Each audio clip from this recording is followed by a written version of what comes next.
A new wave has formed for Season 2, an epic tour that ends with a new legacy.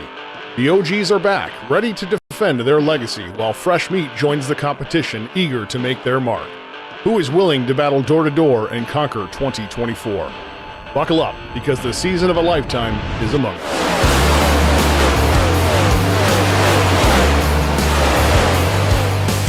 Here we go. Who's going to get the better restart? Steve, look at all this action as we come on lap 100.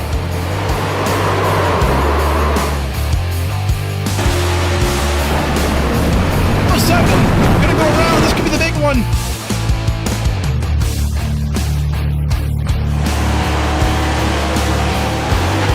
Hey, four wide in Texas. Cosmo's back.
Drafting tracks are all the talk in NASCAR right now, making it that much more fitting to settle round 15 on the high banks of Talladega tonight.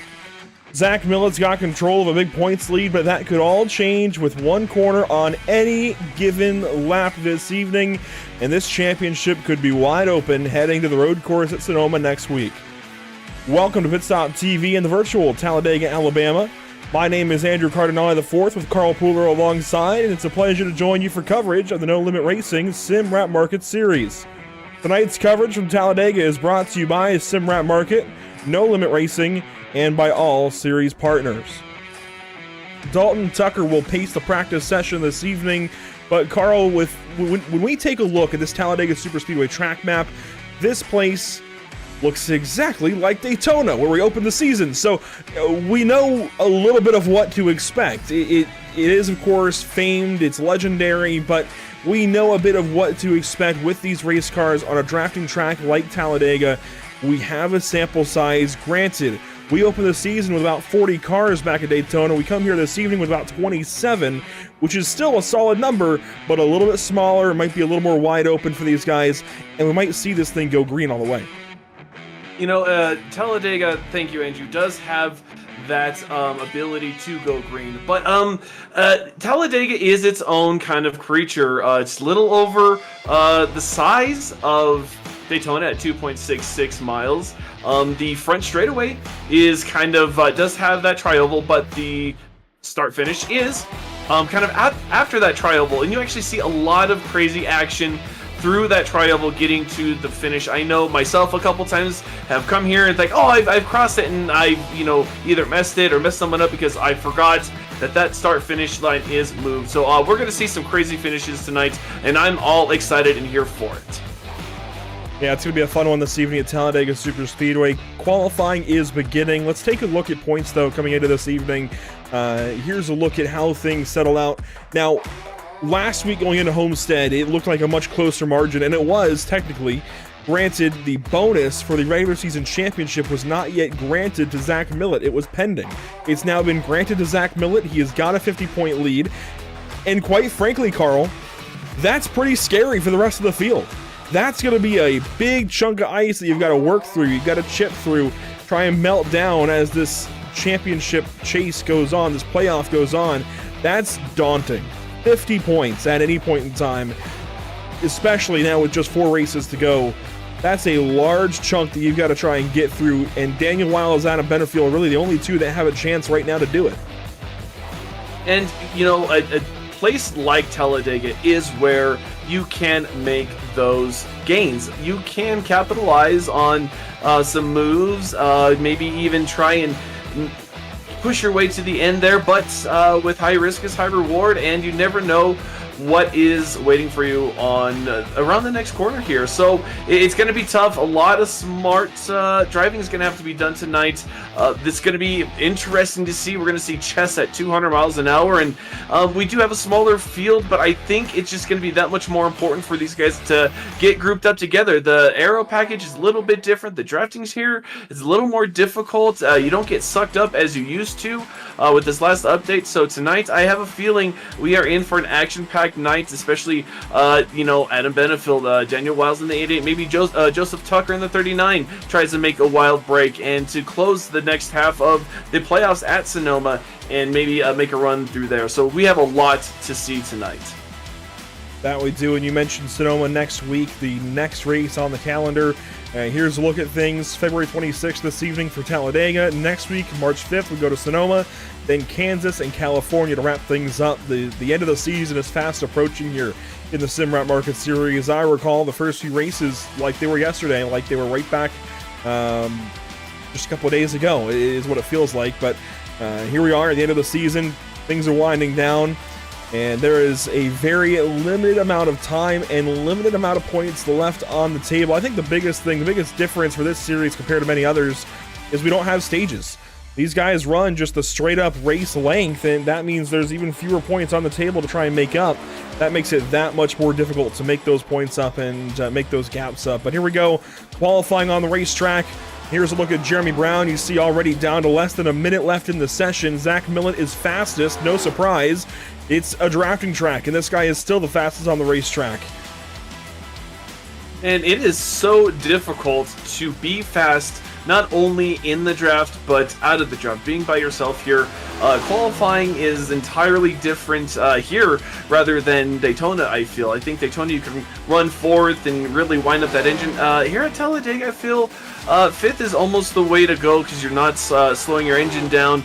And so it's going to be so much more imperative to set that lap. Of course, you have the draft, but you don't want to get in the back. You don't want to have those incidents early and be in the back of the pack and get caught up in those. So track position can be important here, but we are about to see this 29 car set his lap and get ready to grid as we are wrapping up qualifying as we speak. Qualifying will come to a close. Richard Lanning not able to take a second lap. He will have to settle for a 24th starting position. Let's take a look at weather conditions going into this evening. An 80-degree air temp, 106-degree track temp, and that's changing a little bit as the session actually gets going and we get into the race session as opposed to just the qualifying session, but that's pretty toasty. I gotta be honest with you. It's not gonna have a huge effect on these guys, but I do think we will see these guys slide around a little bit on old tires, maybe make some lazier moves. I think that you will see a slightly larger onus on getting tires in the pit lane on every stop. We might not see as many no tire fuel only stops under caution. We might see a few more 4-tire stops. So it's not going to have a huge effect on things, but that higher track temp might be something to watch as the day goes on. With that said, we will get down to the starting grid this evening, brought to you by Lucky Performance. Zach Millett on pole. Even though it's a drafting track, this guy stays bad fast, and in Mendenhall will start from his right shoulder. Starting third, it's Nathan Paris, making his return to the Simrat Market Series alongside Joseph Tucker. And starting fifth, it's Daniel Half alongside Alfie Sharon Jr. Starting seventh, you'll find Michael Moultrie alongside Jeremy Brown, a couple of playoff drivers there on row 4. And finally, it's Adam Benefiel and Matt Cherry in 9th and 10th. Here in 11th, we have Zach Lindgren, and outside of him in 12th is the 01 of Kevin West. Behind them, we have Colin Terrell in 13th and the number 20, and the 34 outside of him will be Sean Boundy. Inside in the 6th row will be Dalton Tucker in the 21, and outside will be the 05 of Noah Rainwater. Jared Weishen is in the 27 car inside 17th. The 2 car, Quentin Lee, starting outside there, rounding up the 9th row. Michael Madden will be starting inside of the 20th row in 19, or the 10th row, sorry, in 19th, and Crystal Villano in the 09 starting 20th. And the other 7 cars on the grid, Norman Rangel, Cody Ellis, William Henderson, Richard Lanning, followed up by Daniel Wiles, Brad Peters, and finally Matthew Carabina. So a solid set of 27 cars this evening. Race Control joining us as always. A great field to go racing with this evening at Talladega Superspeedway. Zach Millett rolls off of turn number 2 here. Let's take a look at the Whiplash SimCam's race details. This is a 94-lap race. 4 change sets in the pit lane, 65% fuel. We expect that to last about 20 to 22 laps on a single car run. With multiple cars around you in a draft, in a pack, that could extend to be something like 24 laps, maybe even 25, depending on how much these guys are saving. I don't know how much of an effect that's going to have on the race just yet, but that could be the difference between going a little bit short and making it to the distance at the end of the race. We'll have to watch that, and in case we get any cautions, and see how that stacks up against the field, against the laps left at that point in time. Fixed setups, no fast fix. Up to 3 greenwash records are available. And Carl, I'm going to put you on the spot. You don't know these guys yet, so I'm going to make you pick somebody at random here on a drafting track. Who do you have to go to victory lane this evening? Oh, you know what? I'm actually looking at probably Joseph Tucker. I said his name already a couple times. He's kind of outside looking in for the championship race, but I think he can make some moves. He's starting up front here at Talladega. I think he has a great shot. The watch car 39, he's been so close to wins earlier this season, might have what it takes to get it done here at Talladega. Into the Geico restart zone for the first time as a cohesive. We'll bring the entire field of 27 down slow and low to that restart zone, and the green flag this evening. Round 15 is underway. We are green at Talladega.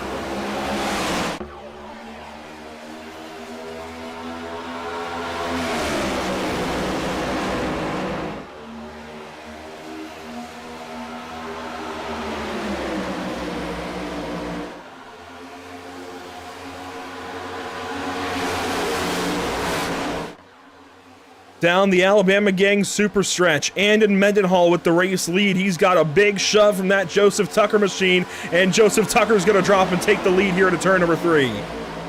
And that was a very, very aggressive, bold move here on lap 1 by that 39 machine, taking that inside line. And not gonna lie there, Andrew, early on, I definitely want that inside line, because anything happens, it's all gonna get shuffled up to the outside, and we are already getting shuffled up here towards these second and third rows as these guys fan out, and we complete lap number 1 here at Talladega.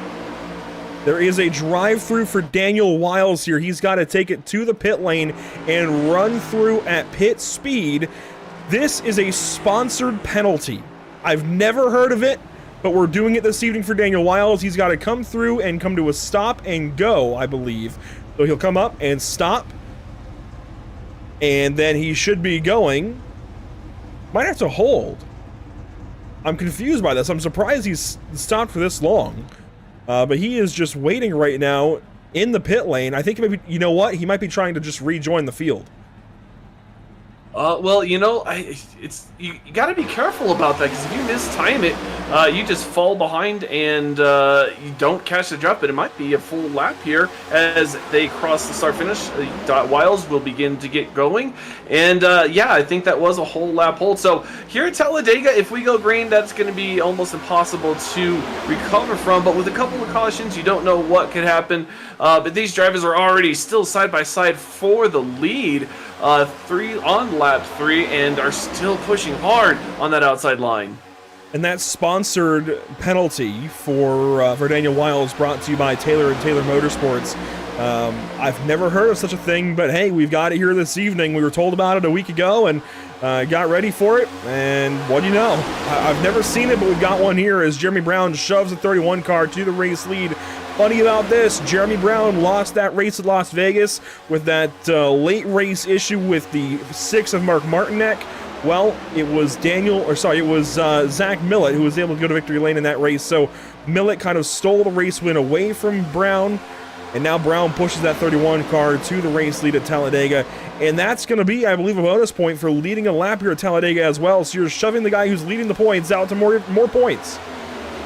Well, and he's got to be careful. He was able to give that shove really far out in front of the rest of the field, and with only 2 cars, you can get swallowed up rather quickly. It looks like there's a little bit of separation now on that inside line, as there is a run from Cherry out around the back outside line, and we're still getting ready to go. Looks like there's a yellow and green car trying to make it 3 wide, but he has no help, so that is not going to help that driver at all. That car on the outside is going to be... Actually, I don't know who that is. I think it's Michael Matta. Yes, it is. In the 16 car way up top of the racetrack right now. No help right now. Trying to get in line behind Sean Bounty. That just side drafted the 34 back. Bounty might be maybe lifting? He slowed down quickly. That looked like a little more than side draft, but you see still the 16 nowhere to get in line. There goes with Sean on the bottom side. Here comes Rainwater and Lee. Bounty gets in line at the bottom, and that allows Matta to get in line down low. That leaves the 20 of Colin Terrell on the outside with no help. Actually, he's got help. He's got the 24 of Cody Ellis, and now the 58 of Lanning dives down underneath. And we see this shuffling. Look, it really strung out the field, as it looks like Matta cannot get down into the inside line. Either that, or he's just hoping for some help on the rear bumper from a teammate. But these guys up front are still driving. Granted, they aren't as together as we saw at the beginning of this race. It looks like the drivers are settling in, and you see them bobbing and weaving, Andrew. That's not hot temperature. Even as quickly as you're going here in the, just how big this track is, you do feel that track temperature. Tires are going to get slick, and when pit stops come, that's going to add another layer of difficulty, because you never know how hot your tires are. You slide through a box and you just compound issues. So these guys are racing really good right now. And you saw the field really spread out as a result of those drivers not being able to get in line, and that's created 2 distinct packs on the racetrack. You have this opening pack, this lead pack of about 17 cars down throughout a Benefield, and then the secondary pack in the back here, Michael Matta, Norman Rangel, Brad Peters, and more, of about 10 cars or so. And they're still struggling to get in line. William Henderson will finally dive down behind the 58 of Lanning and find a spot in line there. but they were struggling for a long while to get formed up, and they've finally done so. That might leave the 81 out to lose the draft. And that is so difficult. You definitely want to move up. As a driver, you want to move up, gain your position. But at the same time, here, you got to get single file. And just be right on board with William Henderson here. He's about a half second out from Volano. We think that should be enough of a cushion there. He should be able to hit that draft and get back up to that tail end. But he's still losing time. He may be in some serious trouble. But as we look further on above in the field, the lead pack is side by side. And right now we just have a pass for Sharon Jr. in the 99, being pushed by Nathan Pearson, the 75. So a lot of shuffling going on in this front pack. No one is really content with riding around tonight, it seems. Up top, there goes Joseph Tucker to block the 27 car of Jared Rashawn. So Tucker's going to have a bit of pull on the outside lane. Lindgren there, Boundy, Rainwater, all on the top side of the racetrack. Sharon Jr. comes up to block. And this is where these guys are learning a lot, right? Learning about every driver's tendencies around them. Learning what different drivers going to do here, drivers going to do there.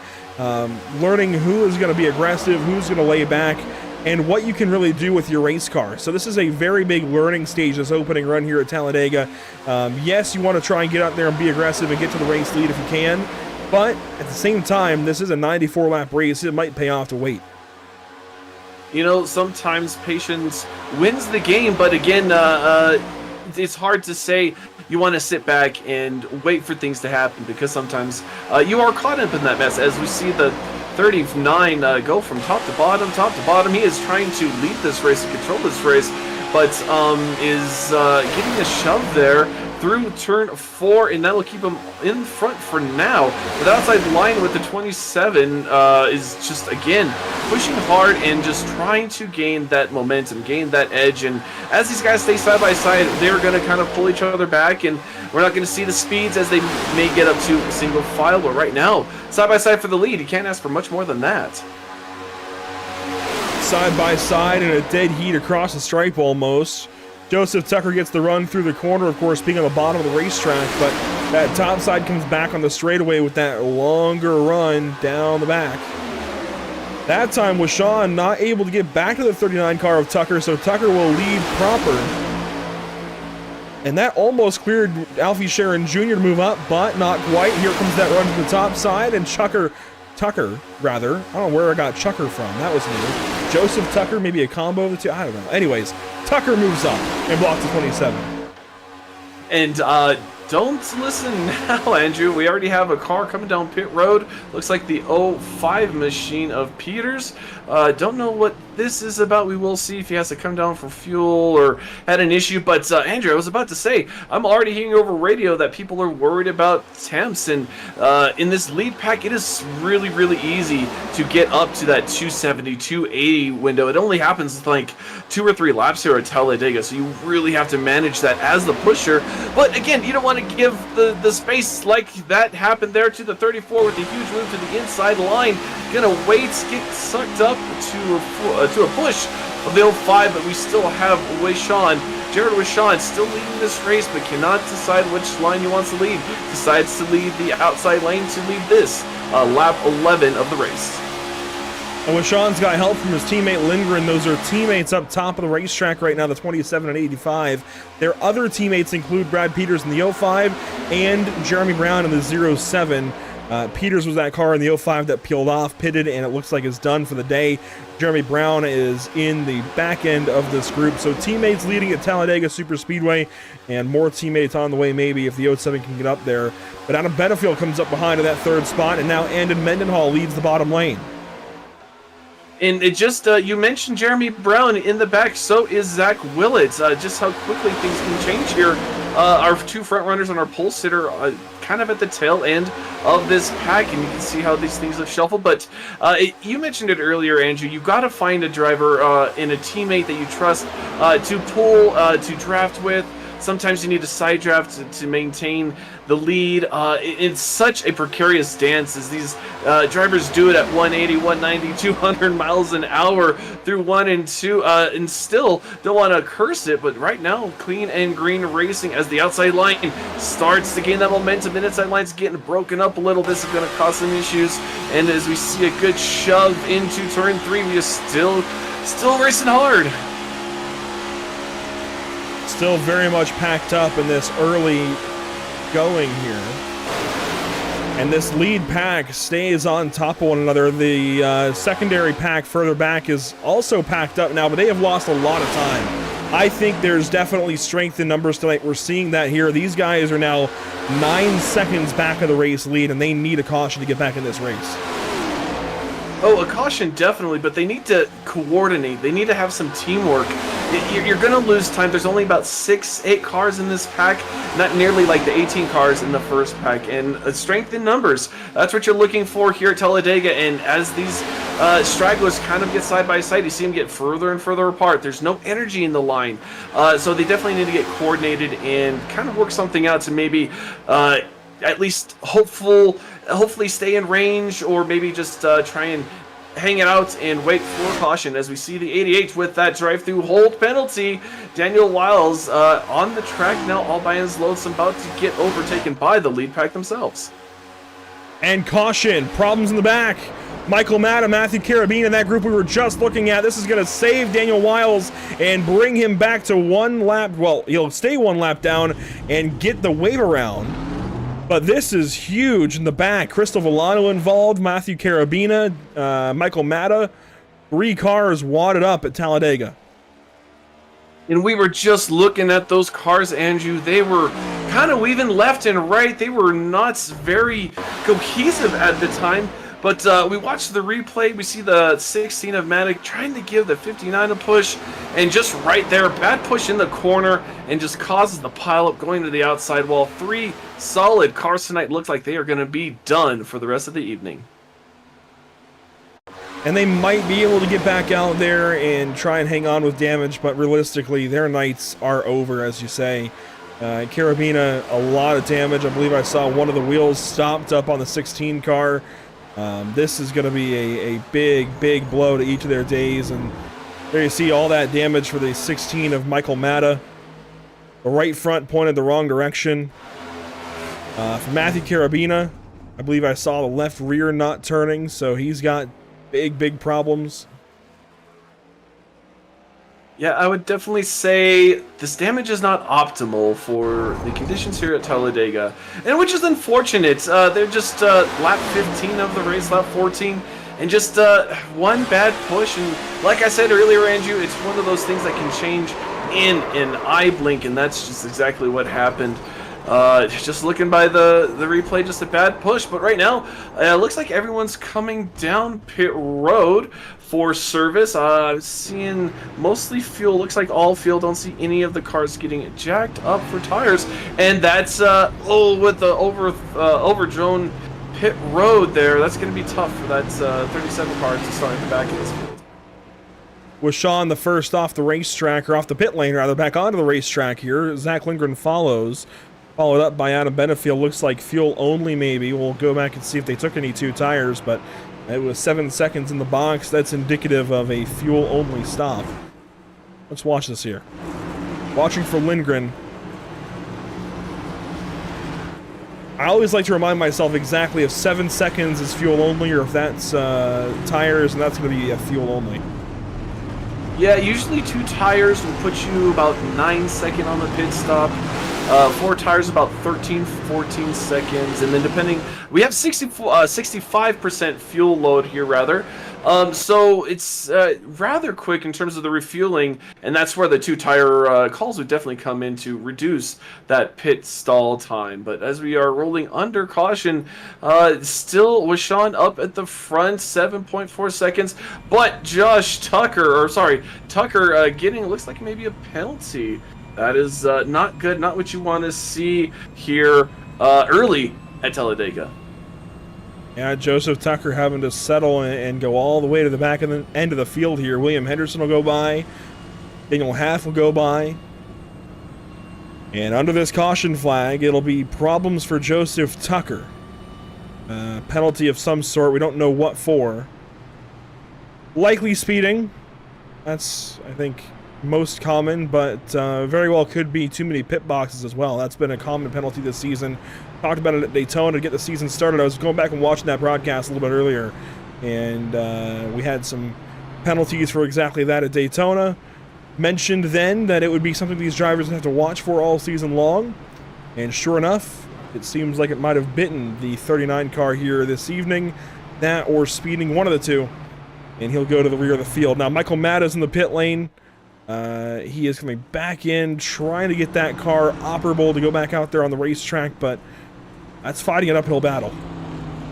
It really is, and looking at the list here, looks like Carabina is the only car with the meatball, but that 16 car, that's wheel is not straight at all, and that's going to be a problem. You can't go 180 miles an hour and scrub those tires. That will definitely deteriorate that tire wear early. So he's definitely just trying to get that thing fixed, just so he can run some laps, maybe capitalize on a couple cautions and get lucky there. Looks like they just got the toe link fixed on the 16 car, because the right front now is pointed the right direction, unless I'm losing my mind. It seems to be pointed the correct direction now all of a sudden, and there was a jolt. He's turning the wheel, trying to index it to see what he's got. This again, Michael Matta in the pit lane. He'll roll off, and that car, the body looks about the same, but the suspension looks a lot better so far. You know, if you can get that wheel straight, half the battle's won. The arrow's going to be huge to overcome, but if he can just kind of limp it around, capitalize on some cautions, it may not be over for Matta here. So, fingers crossed.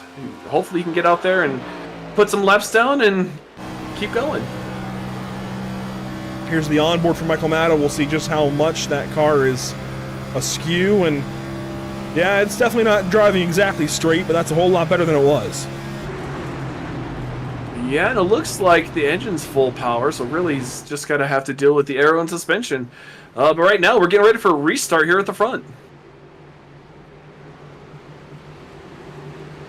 So the first caution is out of the way, and maybe that damage repair could be Michael Matta's lucky performance, lucky break of the day. We'll keep an eye on it and see if it constitutes as such. But here we go into the ICO restart zone. We will go one more time, and the green flag is back out at Talladega.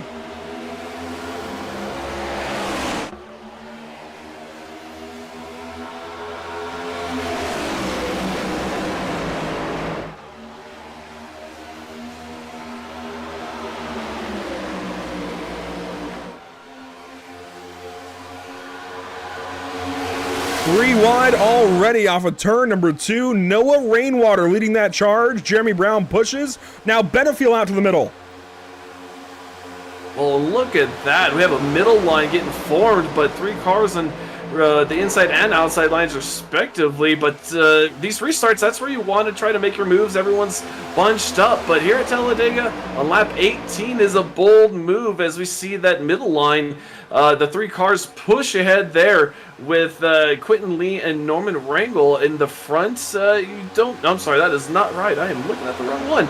But yeah, these guys are going really, really quick and already spreading out. The front is 3 wide behind them. Benefield, West, and Lindgren in the top 3. Here comes Bounty on the outside along with Millett and Rainwater.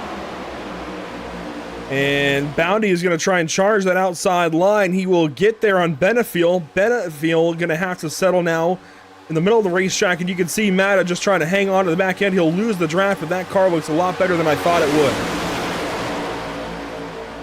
And sometimes just a lucky break is all you need. And as we have some contact with Joseph Tucker trying to come back from that penalty, and the 37 as well maybe has some damage. He overshot his pit box during that stop. So these drivers in the back trying to make their way forward, but not without some peril here, Andrew, taking some bold moves.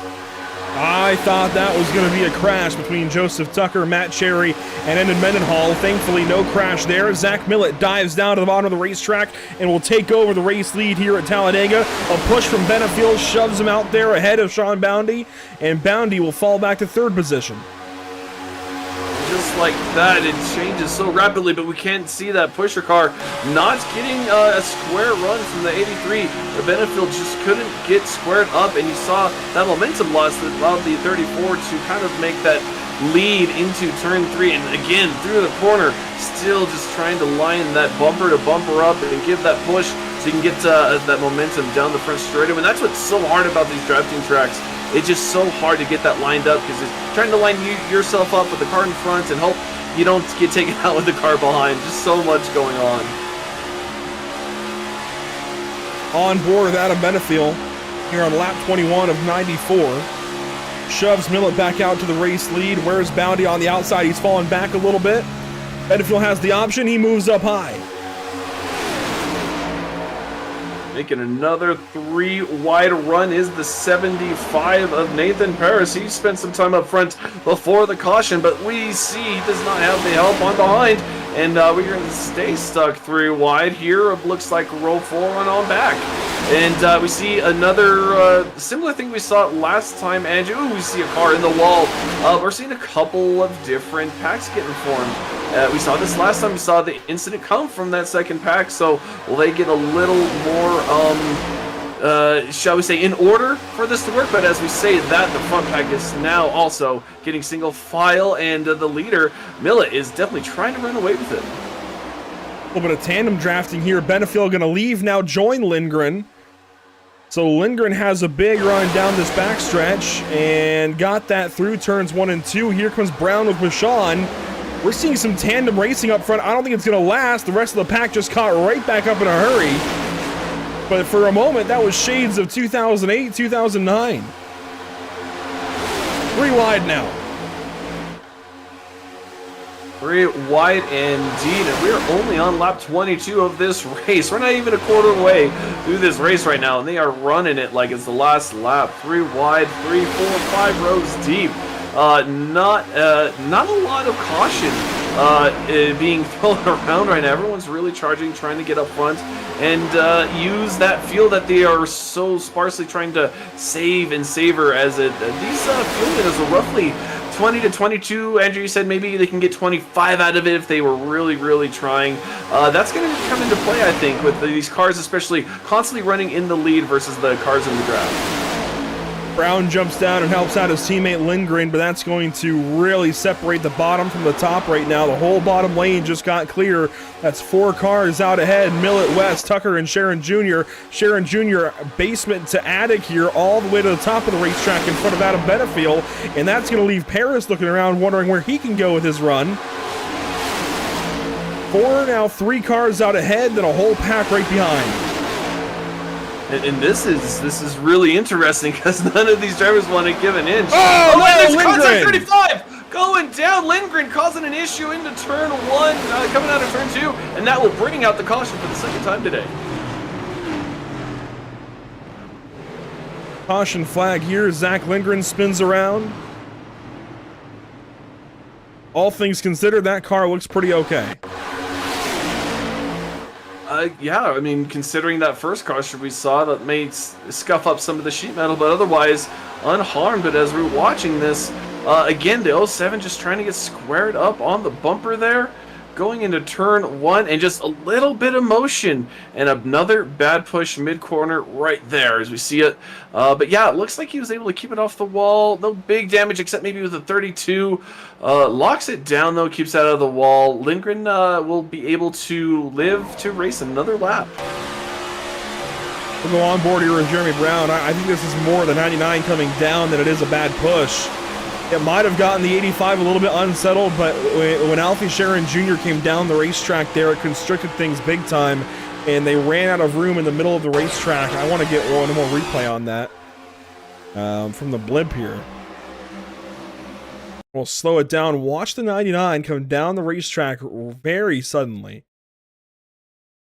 Actually, I'll eat my words. It looked, so in full time, it looked a lot more egregious of the 99 coming down. When you slow it down, the 85 moves up the racetrack, maybe a little more than the 99 came down. And I'll attribute that to the push. You got me. You were right. These cars are so unstable through the corner. You get all that air off the spoiler. You don't have any downforce, and just these things happen, especially in the middle. It always seems like the middle is such a hard line to hold. You have cars on your left, cars on your right, all the dirty air around you. 3 wide is always brave, but being in the middle of 3 wide, I thought is always the hardest at places like Talladega and Daytona. But hopefully he can come down pit road, see a little bit of bent bodywork. Hopefully he can get that repaired and get back out. Zach Millett will be the first in and first out here. Followed up by Nathan Paris from Panto Racing Club and the 83 of Adam Benefield from Team Conti Racing Performance. Alfie Sharon Jr. fourth out. Then Jared Rashawn and others.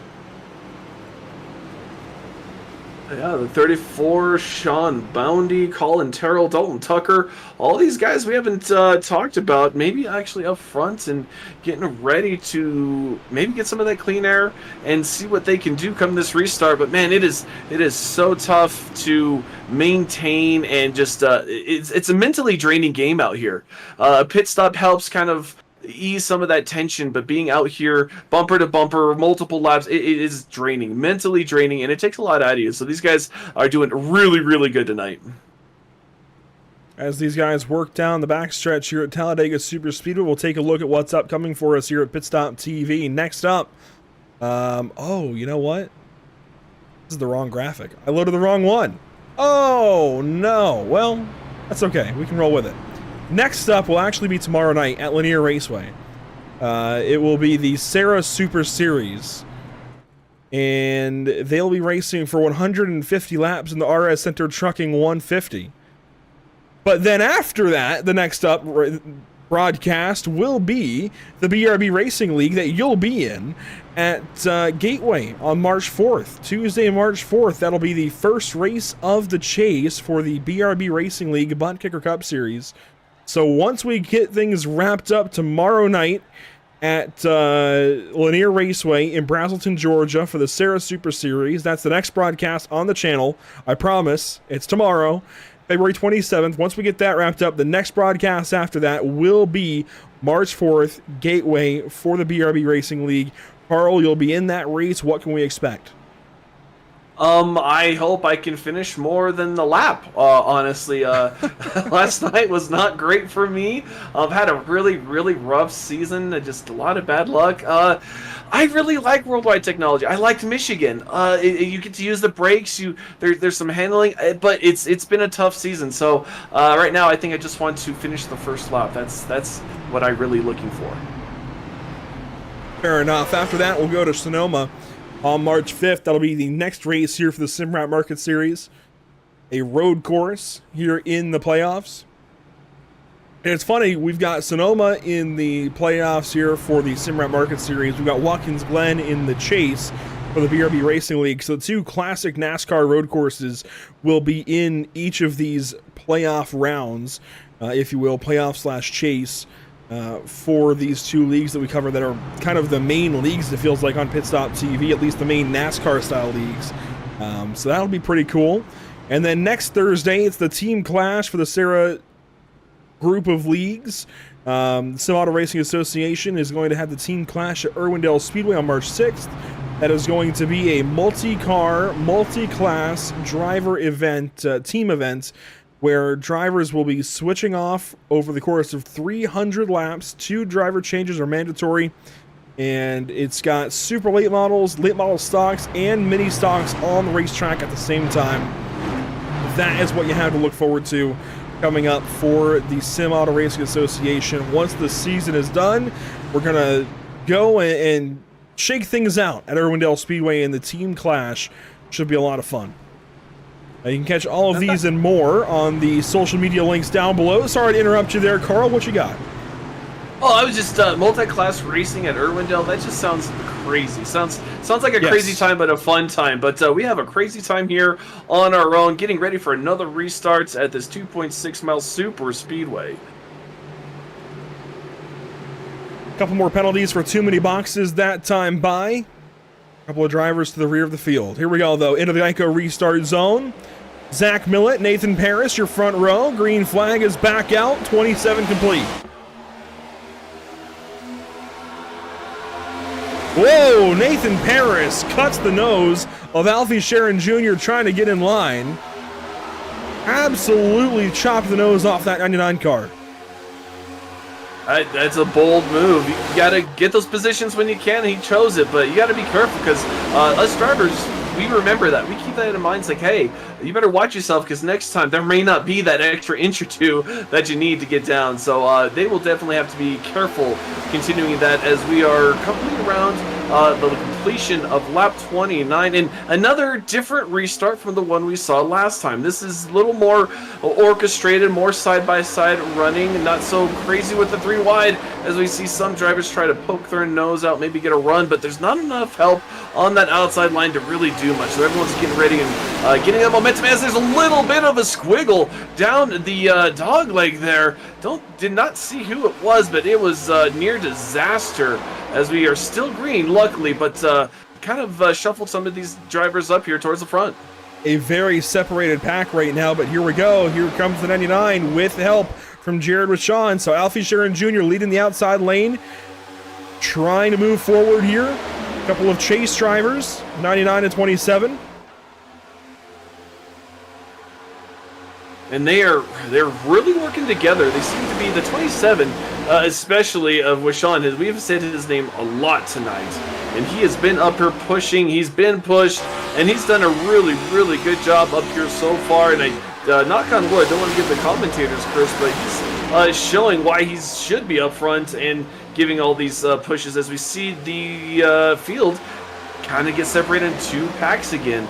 Seems like we have the separation of the drivers who want to stay up front and ride up front versus the drivers who want to sit back and kind of wait for the big one to happen, as we all know can happen.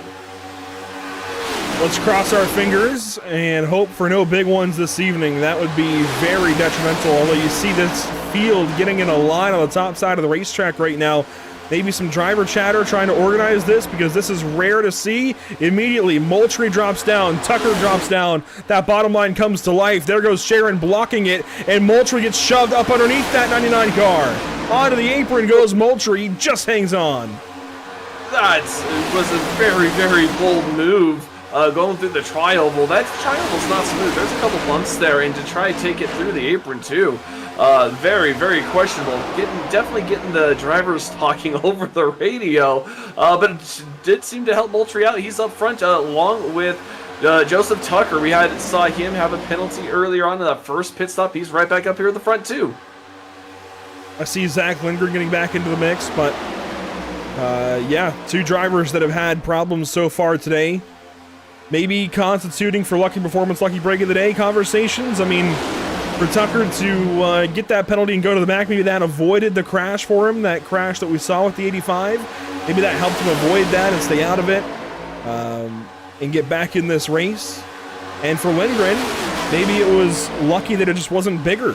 That could have been a huge crash, and he was lucky to keep that car on the bottom of the racetrack and just do a couple of spins and get out of harm's way.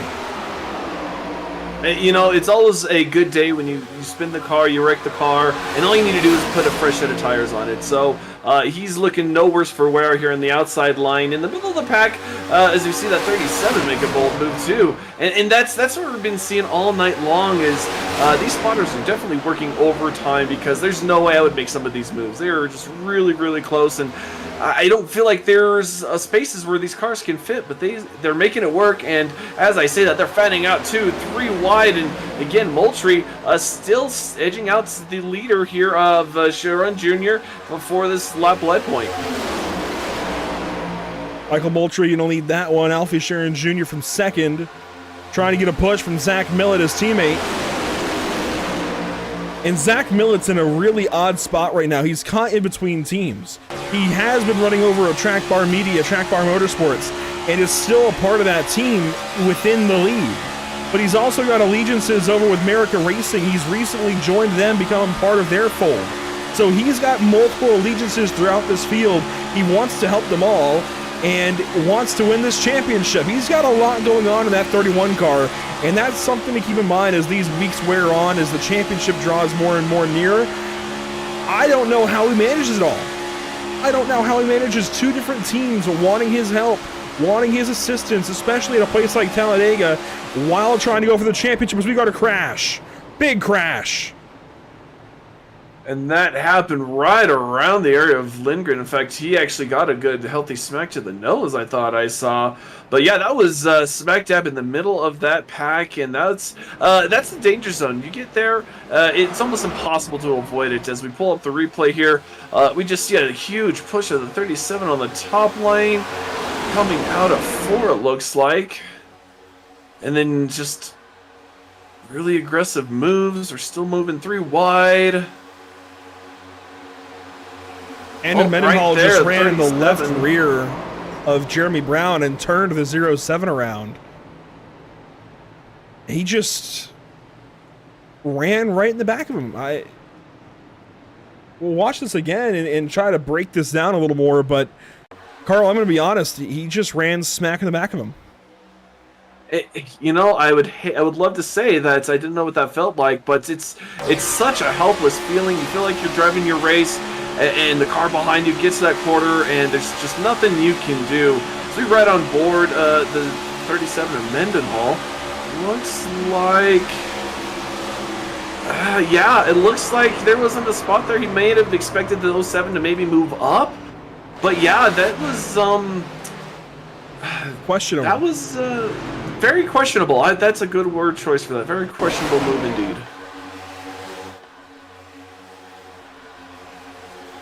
Just runs right in the back of Jeremy Brown and spins him and Kevin West around. This is going to have some big-time playoff implications.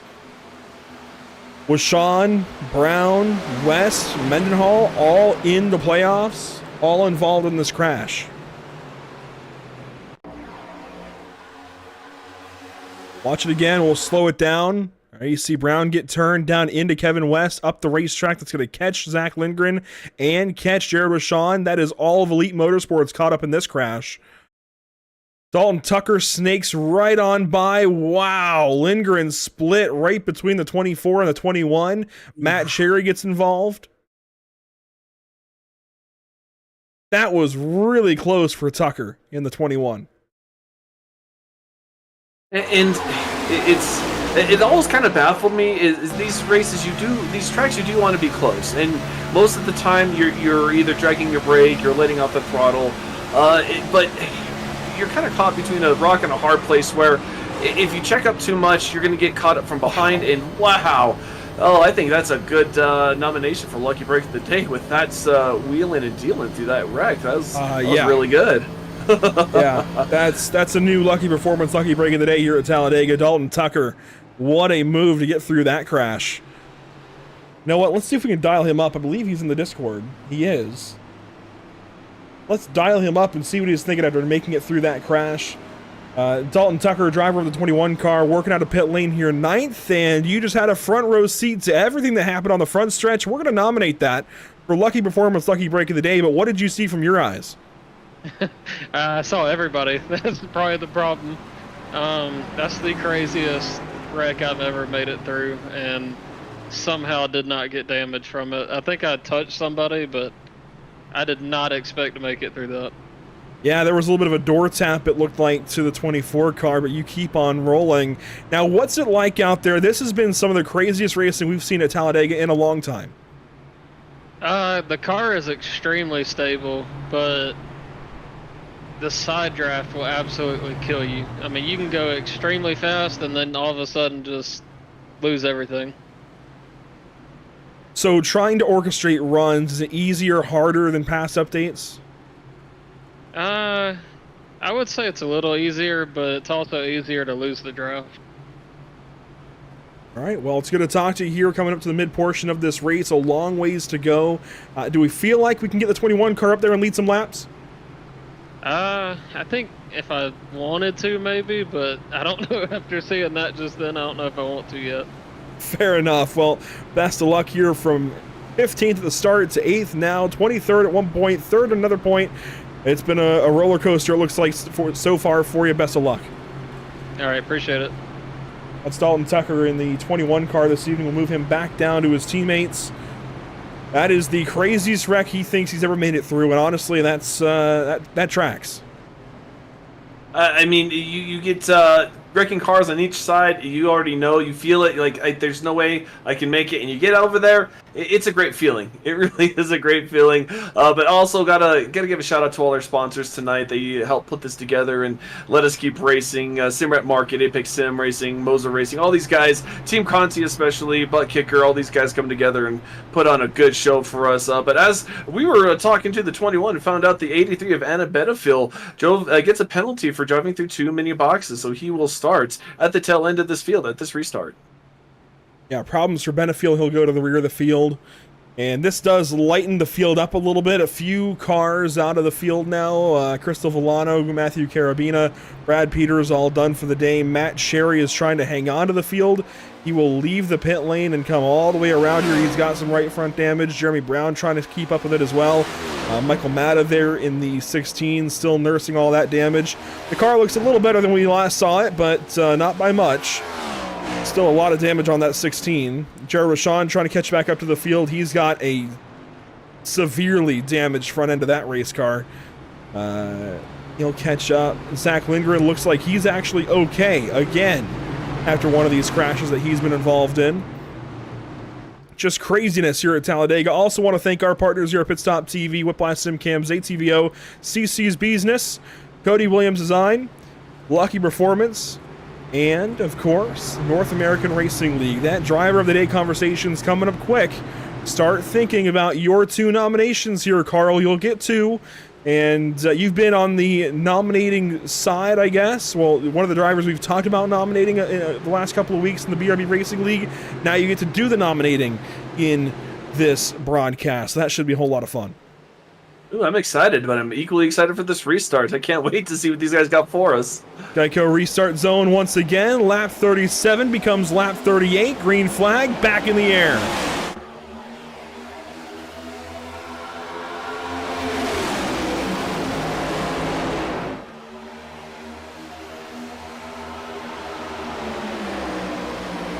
Already, we see that outside line trying to get formed up coming out of turn 2, but I don't think the rest of the field is willing to sit idly by and let them take it. We see the 21 we just talked to. He decides instead of a 3 wide to sit to the outside line, but look at all this joshing for position. There is not a lot of cohesion in this field right now, Andrew, and I think that's hurting the speed for the most part, as these top 3 cars are just kind of running away with it on the high line. Yeah, we haven't seen cohesion really at all this race. It's been just a mixed up bag of tricks all race long. Who's going to do what at any point in time. This has been, again, one of the crazier drafting races I've seen this Cup car put on in a while. Probably since the update dropped that contained these cars and these first released on the service. This has been one of the crazier races, I think, since then. Here we go, though. Michael Moultrie to the race lead with help from Joseph Tucker and Dalton Tucker on the outside lane. There you've also got the 24 car of... the 24 is going to be Cody Ellis. He was in the 4 earlier this season and the 24 here tonight. So he gets moving on forward. And Tucker now moves up. Dalton Tucker, that is. The other Tucker drops down. How confusing can we get? Moultrie stays to the high side. At least we know that much. But right now, Moultrie stays to the high side. Oh, crash! Huge crash down the front stretch through the tri-oval. Huge damage. That was very violent wreck, and it happened so suddenly. Adam Benefiel in trouble. He's done. This is major for the playoffs. We mentioned it earlier, Andrew. A penalty, a bad pit stop could put you in the danger zone, and that's exactly what happened to Benefiel here. As we pull up the replay, right behind the 99 of Sharon Jr. Seems everything is going good. Watch the 4 car right there. Watch him. Oh, another incident getting into the right or the left rear quarter panel.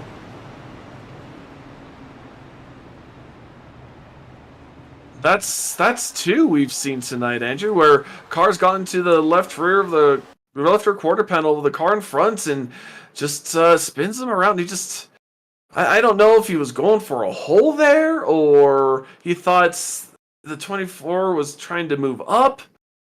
That's just another questionable move.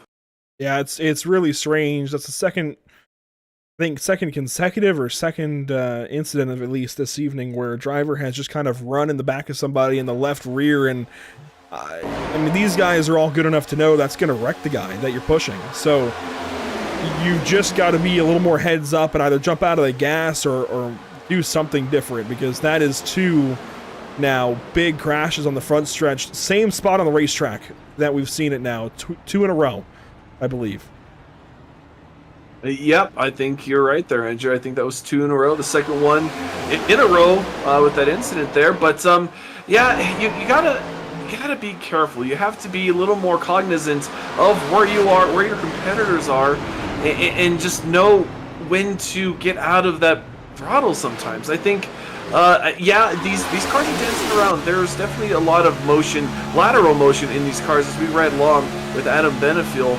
But it's just, you gotta know sometimes, you gotta hit the brake, gotta get off the throttle, and just know, hey, maybe this isn't where I should stick my nose on lap 40. Maybe if I don't do this, I can last another lap. But yeah, that's just unfortunate. And a lot of good cars again taken out. Benefiel is the biggest one here for me, the biggest blow as far as the playoffs go. You see the massive impact there to the outside wall. He got hit really, really hard, and that broke the whole front suspension on that 83 machine. Left rear, I think, has got some trouble. Yeah, it does, and that is one of the nastier crashes I think we'll see all day. Yeah, that's a tough one. It's never good when you hit both the outside and the inside wall in one wreck. It's never, ever a good feeling. Also involved in this, Kevin West, another driver that's been up there racing for wins this season, and it's been a lot of fun to watch and was a threat at one point for the championship. This could take him out of it. Up on two wheels for a moment. Andon Mendenhall involved. West could be out of it as a result of this crash. I mean, this is really unfortunate. And I hate to be that guy, but again, I go back to the fact that this is really avoidable. This is somebody driving in the left rear of another car, and I'm not sure. I think we both kind of share the sentiment. We're not really sure what for. Maybe just running out of time. The closing rate maybe was a little faster than what was expected. I don't know. I don't know. It's just one of those situations.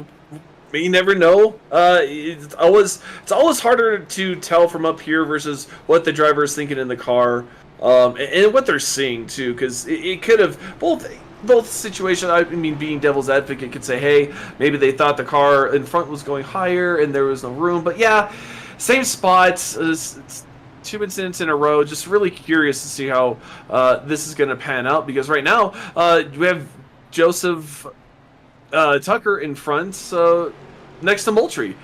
So we have already reset to 99. He was caught in that last incident. He's back up here too. 21, the Tucker. We talked to him. These guys are all surviving, and that's what they needed to do right now.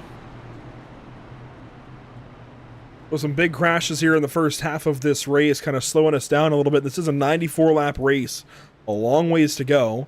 If we double where we're at right now, we'll be at lap 84 with 10 to go. So still quite a ways, not quite to halfway.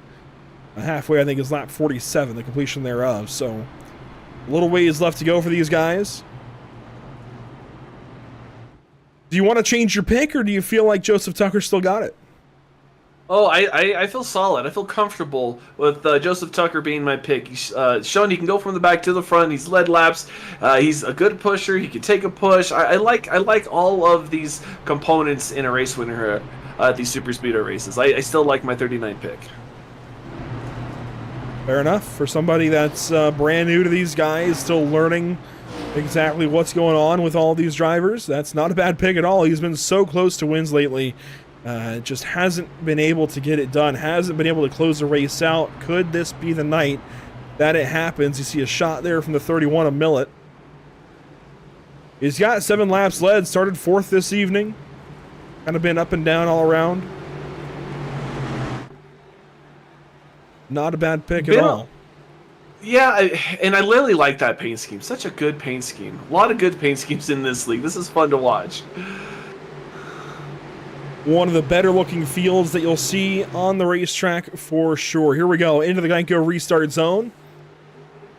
Joseph Tucker, Michael Moultrie, the front row. Green flag is back out here at Talladega.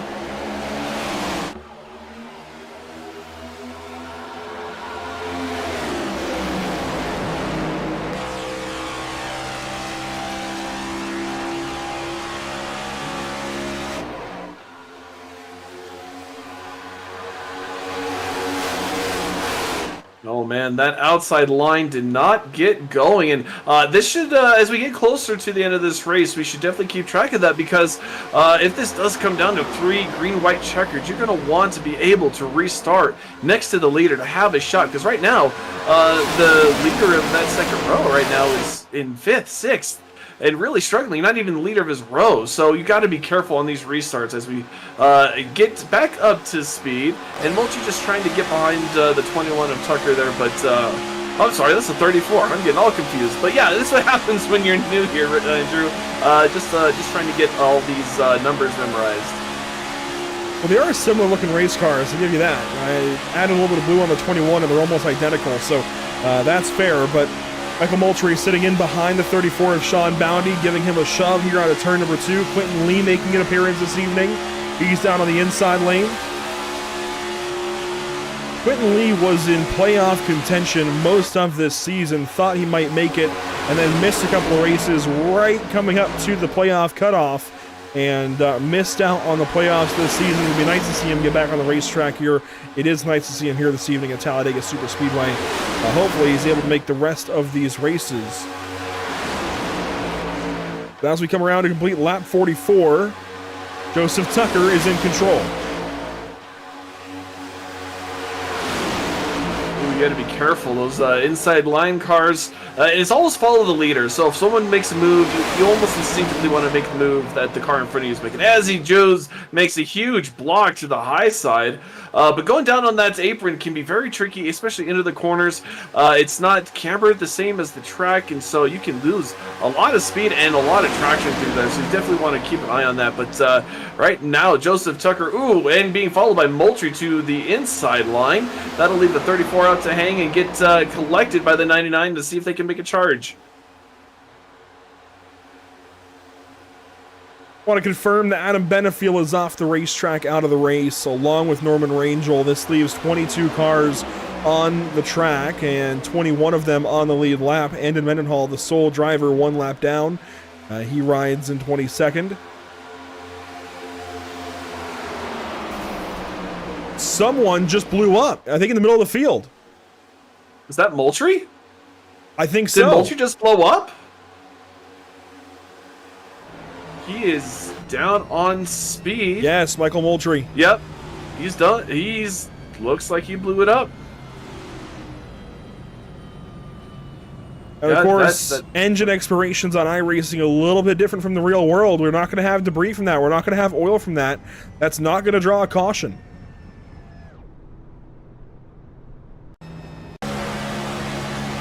Riding on board, listen for it. Wow. Yeah, and you know, we hit on it earlier, Angie. You got to be careful, got to be mindful of those temps, and you kind of lose focus for a little bit. You get up there and boom, about 280. It starts flashing red, and it is over. But right now, there is a great 4-car breakaway leading this field: the 99, the 45, the 39, and the 75 of Paris there. So these guys are really just kind of trucking it. Everyone else is just struggling to catch up. Yeah, that split the entire field up. It's now looking like the end of a race that's been, going green. I'm thinking back to the BRB Racing League at Daytona, where the whole back half of the race went green just about, and there was green flag pit stops and everything, and everybody got super separated. That's what it looks like right now, but the pack is starting to reform slowly but surely here as we've crossed halfway. Oh, a huge run by Tucker. Ooh, a huge shot to Sharon Jr., and that is going to check all these other drivers back up, and oh man, We're going to have another wreck here if these leaders keep racing like this. They are all trying to block the runs, and it really congested that line. But there goes Joseph Tucker again to the inside, trying to make a lead. It's just a strong run from Justin Tucker tonight. Tucker's been aggressive. They can move to the race lead right there on lap 48. Half the race down, half the race to go, and he wants to be out front. That leaves Alfie Sharon Jr. to fall back in that 99 car. William Henderson there in the 81, Zach Millett in the 31, and Sharon going to go high, going to pick up the 81 car. But look at how much just track position he lost. He was up there leading that second line, and now he's just settled in for 10th, it looks like. So it's just that easy. But with that kind of confusion, it lets another set of these cars catch up. So instead of a 4-car breakaway, it looks like we have a 10-car. Oh, Alfie Jr. making a push again on the 31, trying to make a pass here. And maybe they're going to try and leapfrog their way back to the front, and that worked that time. But it may not work again, but they're going to try it. They're going to try and work their draft all the way back up to the front. They're going to pick up Daniel Wiles here. That's what I'm talking about with Zach Millett, right? He came into this season teammates with Alfie Sharon Jr. Exits this season also teammates with Daniel Wiles at America Racing. He's got multiple allegiances within this field. So Wiles picked him up and is going to bring the 31 car forward. And now you see the blocks from Joseph Tucker, Noah Rainwater, and everybody else here blocking the runs, trying to get in front of these runs down the backstretch. Rainwater to the point. And that was a huge loss. Oh, contact between the 31 and the 39, but we keep it straight. But that's one of those situations where Joseph Tucker lost a little bit of what he was trying to do in the block and maybe got juked out. And now he got shuffled from the lead all the way to the back of this pack. He's got to do it all over again as he's hung out to dry in that third lane. Daniel Wiles now leading, followed up by the Panto Racing Club 75 of Nathan Paris. Lap 50 now complete. And Daniel Wiles, let's not forget, started this race off with a 1-lap hold sponsor penalty. And here he is leading this race. He started 25th, just led his first lap. Again, was at the very end of the field, a lap down, but here making his run for the win here at Talladega. So good on Daniel Wiles tonight to keep his head in the game and force his way back up to the front. Daniel was about to go 2 laps down and got that lucky caution. I'm going to keep saying it, lucky tonight. Lucky performance, lucky break of the day maybe for Daniel Wiles. Get that caution when he got it and not go that second lap down. Get back on the lead lap there. Since then has worked this race to his favor and has gotten up in front now, leading a second lap at Talladega. Maybe that was it. I think Dalton Tucker might just have him by a little bit. But hey, Wiles is in the race lead, so that's got to count for something. And right now, it's none of these drivers are okay with just sitting in the back and running around making laps. Everyone's making moves, making some pushes. Going 3 wide is the 31 of Millet's, definitely wanting to cushion that, or pad that cushion, however, to his points throughout the championship. But you see him pulling side by side of the 88s, and there's the 99 as well. Going for the lead, looks like the 31 will possibly lead this lap here, but it's not done. Not done by a long shot. Friends are important in this race. We're seeing that over and over and over. Rainwater had no friends. He got sorted out of the race lead. Wiles has the 31 as a friend, so picked him up earlier. And here, Millett had the friend of Alfie Sharon Jr. to push him out to the race lead and ditch the 05. Friends are important in this race, in this style of racing. You've got to have at least one friend out there, somebody who can push you, somebody who can pick you up in a draft. You've got to have somebody to help you out. Oh, teamwork is so important here, Andrew, and it is a necessity for this type of race. You can't just go out here by yourself and, I'm going to lead a bunch of laps to Talladega. It's just not the way these cars race. So yeah, you definitely need teammates, teamwork, practice accordingly. I know we ran Daytona not that long ago, and we got all our teammates out there for pit parties, and we were trying side drafting and pushing and everything else that we could think of, and it helps, especially in these race situations. Having that practice and having that familiarity helps. But right now, looks like the 34, Sean Boundy, gonna go to the lead and cut off the 31 of Millet, and he actually is on his way to lead his lap of the day. And Boundy is down there talking with the Extreme Motorsports or Extreme Esports guys of Dalton Tucker and Noah Rainwater. They've also got Dan Half in there with them. So a little bit of teamwork there maybe, but immediately the friends pull back up. Zach Millett, Alfie Sharon Jr., they pull right back to the outside lane, get a run, and go right back on by Sean Boundy. So again, teamwork makes the dream work here at Talladega. Oh, definitely. And, that move, what we saw by Millet right there, I think that's going to be a race-winning move. I don't think the winner of this race is going to be leading on the last lap, and I think we all should take out our notebooks right now and see what the 31 did right there, because I think that is a race-winning move. That's a very potent duo there, the 31 and 99. They've proven that these last 10 laps or so. It is going to pull the 99 back, though. That big side draft from the 39 car of Joseph Tucker. Millet will stay down low with his teammate. Tries to side draft Tucker and pull him back a little bit. Oh, what a shot there.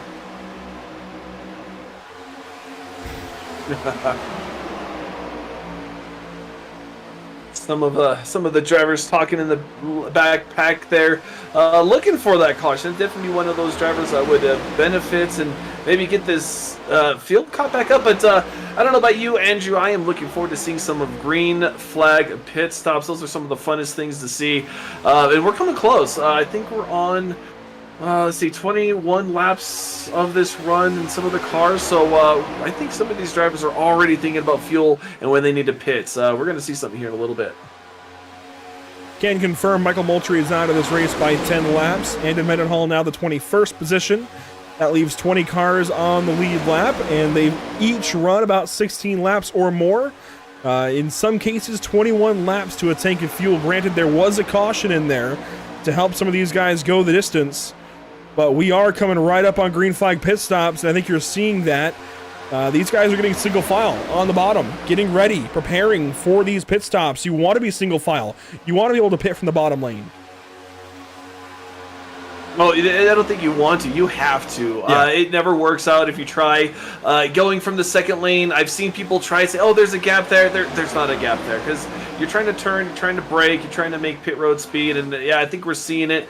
The 31, oh, the 39 goes to block it, so we don't, ooh, the 31 getting a little loose. Millet's really struggling with the handling of the car, and he will come down and take the lead from the 39, but yeah, the 39 is one of those cars on the longer run, so I am especially worried about that car because he has been out front so long, and I don't know how much sieving he has been able to do.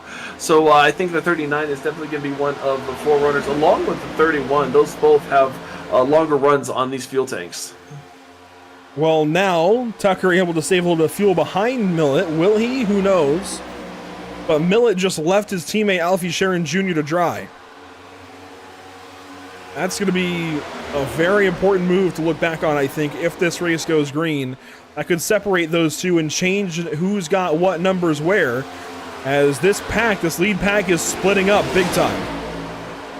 Yeah, it is definitely disintegrated as they come up on a lapped car, and I think that is the 16 of Michael Amada with that earlier incident, that first incident. Is still hanging around, but that'll put him a lap down.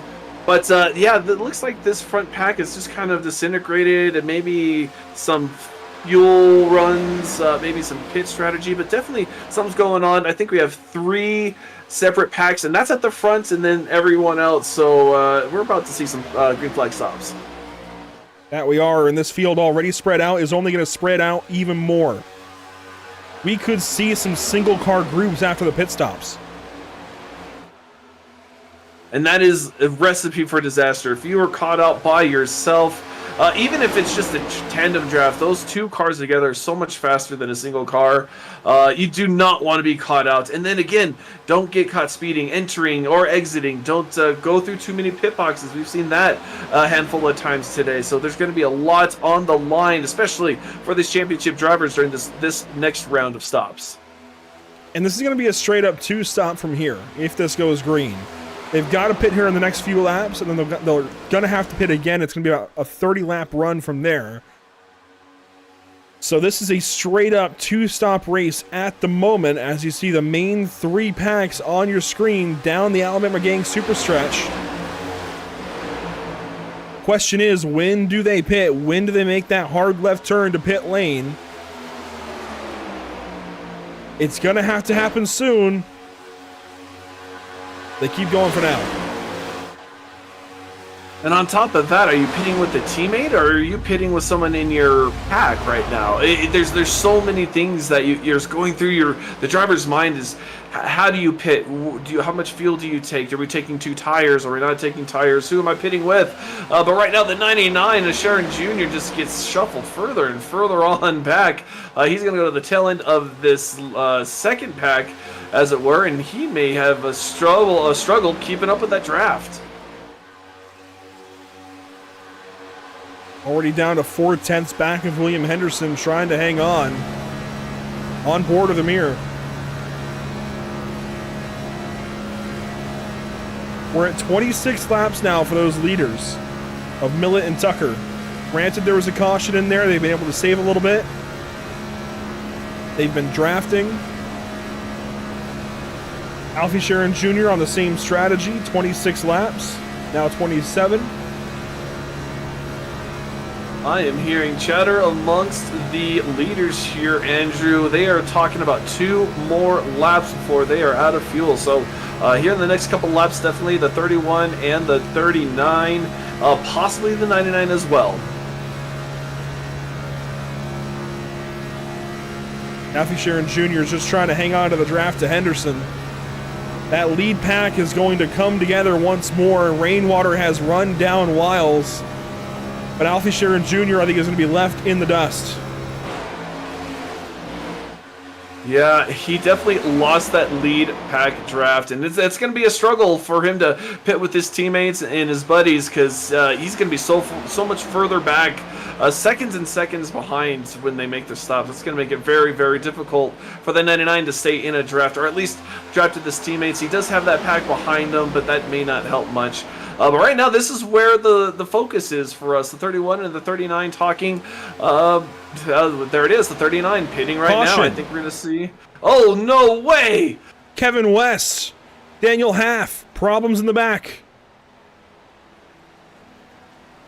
Oh, well, another question is, do the lead drivers have enough fuel to make it around till pit road to open? But as we watch, oh, man. Wow. What? That's new to me. How do you lose control by yourself? Oh, here it is. There it is. All right. Looks like the 01.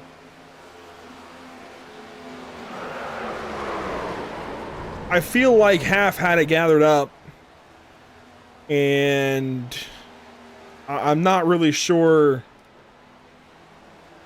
what the end of this really is.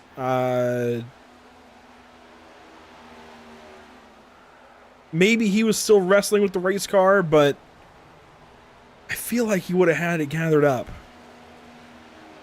I'm curious to see what his wheel is looking like and how, because he did look like he had it gathered up there. So he gets a bad push, right gets there. hooked by the 01. That's strange interesting. looking. Yeah, turning left like that, it did look like he had it gathered up. Huh. Let's slow it down.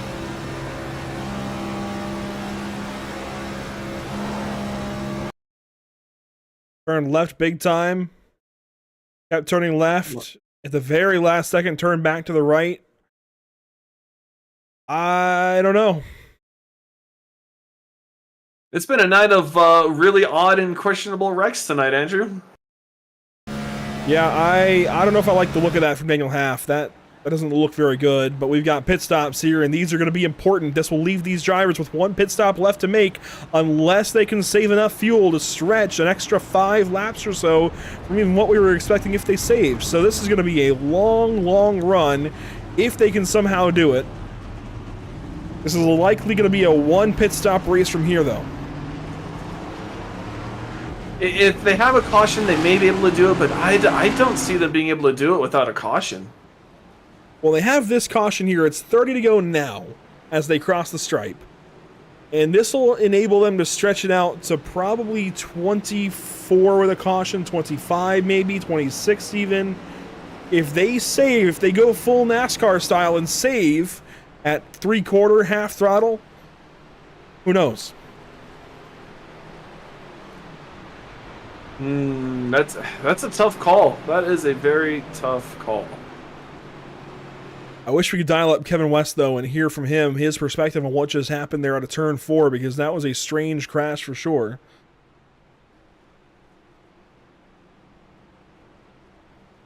Let's instead...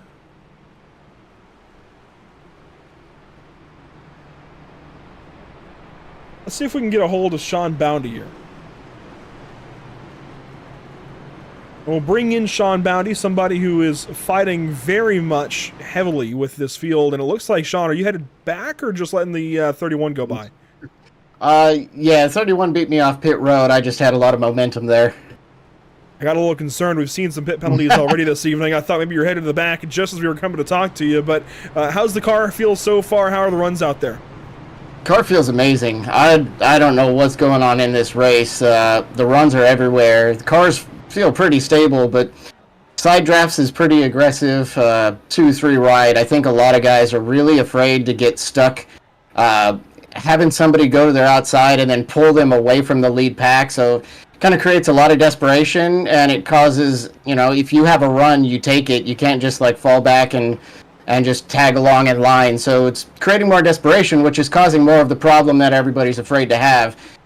You just ended up with a really fun, really wild race. It's really hard to predict. It has definitely been that so far. How do you get up there and get on the wheel and try to win this race? I mean, if it's been this crazy, how do you control this thing? That's a really good question. There are some cars that have had friends, and those friends have been split up to and fro, but there's a lot of single cars up here that are trying to survive on their own. I think it's really honestly going to come down to a bit of luck, because there's not too many friends out here, and yeah, I really don't know. I think at the very end of the race, if you got some of these guys in the same chat rooms that get together at the very end of the race, then you're going to have a lot of benefit to that. But otherwise, I think it's really just going to be a crapshoot and hang on to the finish more than anything.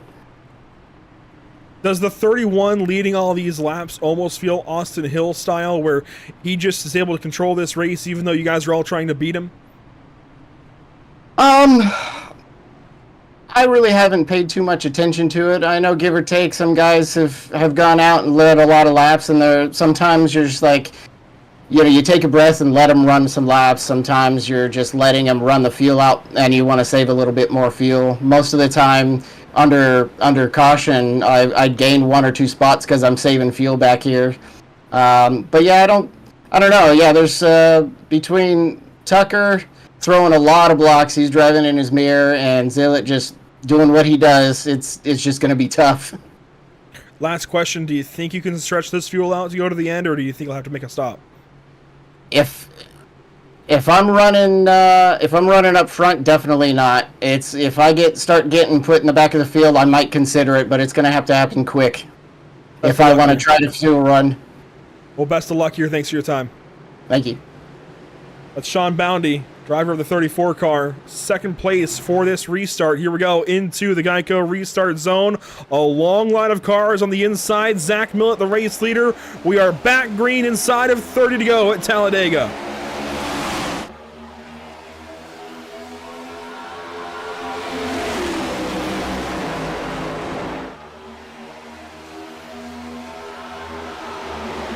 well if Sean Bounty wants to make a run for the lead. He cannot keep having restarts like that. That was definitely a struggle there. That 34 did not want to get going, but he's recovering well now, trying to get that side draft off of the 39, slow that car up. He just doesn't have the help behind him that he needs to get him pushed forward. But right now, a heck of a lead, battle for the lead rather, for the 31, the 39, and the, I think that's the 21 of the other Tucker. So he's back up there and competing again for the lead as those three cars try to make a breakaway. That's going to be the 0-5 in third. That is Noah Rainwater. We've seen him a few times this evening, staying out of trouble, just trying to get through this race. Good to see him back here in the Simrat Market Series, but here comes the 34 with help from Daniel Wiles. They're getting back up here, trying to side draft their way forward. And it's interesting that the side draft has become so prominent in this package because in years past, the side draft has been minimal on iRacing. This, I feel like, is the most realistic I've seen the side draft be, although maybe almost too realistic, almost too prominent this evening. This has been a lot of side drafting back and forth. Oh, in the side drafting is really tough. It's hard to explain as you're in the car, but it almost feels like we saw Moultrie blowing up and he had engine failure. But that's kind of when you first get that initial strong side force side draft. That's what it feels like. It feels like your engine bogged down, your engine blew up, and you're looking all up and down your dash, making sure your oil temp's fine, your coolant temp's fine. You know, everything's going right. It is so strong. With this new update, that it is if you can do it right, it'll pay dividends, but if you do it wrong, you end up with a crash. So it's definitely a high risk, high reward situation with that side draft, but it is definitely a weapon that these drivers can use to move forward. That was a nice push there from the 39 car of Joseph Tucker. A really nice push, really getting the 31 going, and that shoves Millett out to a race lead. And you know, we heard Bounty talk about how Tucker is driving out of his mirror, how aggressive he's been. It's surprising me that Joseph Tucker is sitting in behind Millett like this. You know, I think he's not. I think he's where he wants to be. He's going to try and save a little bit. I mean, being the second car in line, you can't save a lot anyway. You can save more than the lead car, but not much. But I think that's where he wants to be right now. We did see a couple, about the second half of the field, come back in pit road for a just a top off. So we're going to see a couple of different races here in terms of the fuel strategy. But right now, the 34, he says he could not do it unless he was in the draft, and he's leading right now. The 88 of Wiles is up there. We're going to have another stop the way these guys are driving, Andrew. I don't see it any other way. There might be a couple of cars at the very back of the field that can run kind of three-quarter throttle and save if they do it just right and if they stay back there long enough. But I think you're right. It's going to be very difficult to see any of these guys go that distance. I think they're all planning on making a pit stop. I think you would have to, because you never can guarantee a caution. Granted, we've had a 5 tonight, but you can never guarantee them. It's very possible we'll go green the rest of the way. So you always want to try and plan for the scenario right now. They're running green right now, so I think for most of them are planning and just topping off, using some of them use the auto fuel. Just give them an extra 2 or 3 laps of fuel and just get to the end. But again, the ending with 3 green white checkers, anything could happen. It may not be enough, so only time will tell. I want to mention Kevin West is back in this race. He runs in the 7th position, albeit rather surprisingly after that big crash he was involved in. I'm surprised he's up here. He's got help right now from Zach Lindgren. He is leading the outside lane, and he's still got a lot of front-end damage, but I mean, I got to be honest, I'm shocked that he is still in this race to this degree. On the lead lap, inside the top 10 with help. I'm very pleasantly surprised that the 0-1 is still in this race. Well, I must say the same thing for Lindgren. We saw him get involved in 2 incidents, and one actually looked like some serious contact to his left front corner, and he seems to be running fine right now, given the push to that 0-1 of West. So right now, Zach Lindgren also doing really well with a quite possibly damaged vehicle himself, but staying in that top 10, staying in it, and giving a push to the 0-1. Doesn't look like he's aerodynamically efficient right now, but they're making it work. trying to get going on that outside lane, trying to get the 0-1 moving anyway.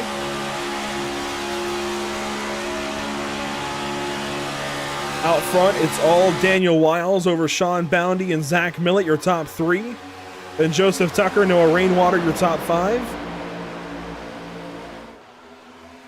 Coming up quickly on 20 laps to go. And this is where the intensity is going to start getting ramped up as we see Lindgren go to the outside line around to the 01 of West. We documented that damage on the 01 front end just a couple of laps ago, and I think Lindgren said, it is time to go. We can't get stuck back here. Got to make some moves. 20 laps to go. I think this is kind of crunch time. Get yourself positioned right before a quick pit stop and hope you can be there at the end. Couple of cars just hanging on to the back end of the draft. Jared Wishon, Richard Lanning. Wishon's got a lot of damage. Lanning's car, I think, is okay, but he's helping Wishon stay with these guys at the very back end of this group. And then deep in the field, Michael Matta, Jeremy Brown, Cody Ellis are all well off the pace. 15 laps behind these leaders. They've been losing more than a second per lap now that we've been green. Zach Millett, a big move to get up in front of Zach Lindgren. That's a big, big basement to attic kind of move. And he's going to have a run now on the outside lane. Look at that. So that inside line got disconnected. The outside line trying to get the momentum, but is going to be the longer way around the track. That's not going to quite help as much as they wanted to, as we see a little bit more of 3 wide racing towards the back of this pack. And again, Andrew, these drivers are looking in a good block from the 34 of Boundy. He is definitely wanted to take that outside line. He likes it up there, knows what to run. But look, now we have a line coming up the middle, 3 wide led. It was led by Sharon Jr., but right now Sean Boundy comes down, blocks that off. Still 3 wide, coming to the front stretch. Here comes Boundy with the help from Millett and Sharon. Joseph Tucker staying right in behind Daniel Wiles. And I asked Sean Boundy about these guys letting Millett kind of do his thing because Zach Millett at the time had led the most laps. Is that still the case? We're going to check here on the right side of the ticker. And yes, Zach Millett has 27 laps led. That is 13 more. 13 laps more than Joseph Tucker. That is huge. 27 laps led. That should be a bonus point or 2 or 5 maybe. That's going to be a nice little bonus for Zach Millett as he goes back to the lead here. Just goes right around the 34 cars. We were on board there with the 88 of Daniel Wiles. It's impressive what the 31 and 99 have been able to do. Yep, the 99 and the 31 hooked up again, and just like a rocket. They have this chemistry. They can work the track, work the cars, and they seem to be a good mile an hour faster, maybe even 2 when they're leading, and nose to tail trying to push each other. But don't look now. That is the 37 of Mendenhall. He was caught up in an earlier incident, running 21st, but staying out of the way, staying high, letting this lead pack race, and he may be damaged. May not be able to get in the draft, but he's definitely going to try.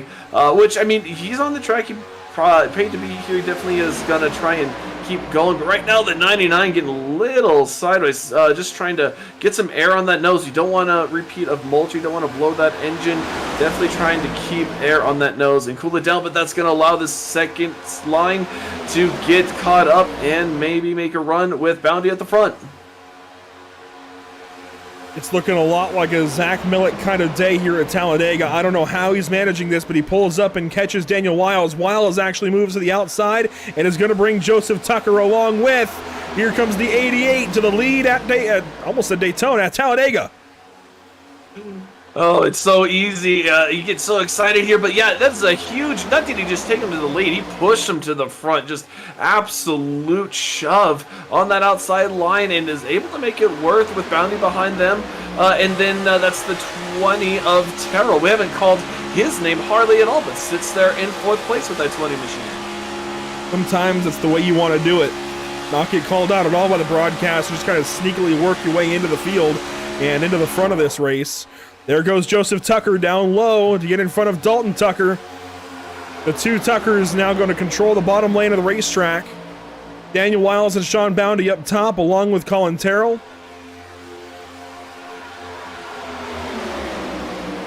We are coming up on 15 laps to go. The intensity here at Talladega is ramping up. We see this lead group about the front 8 cars are all nose to tail, really pushing it hard.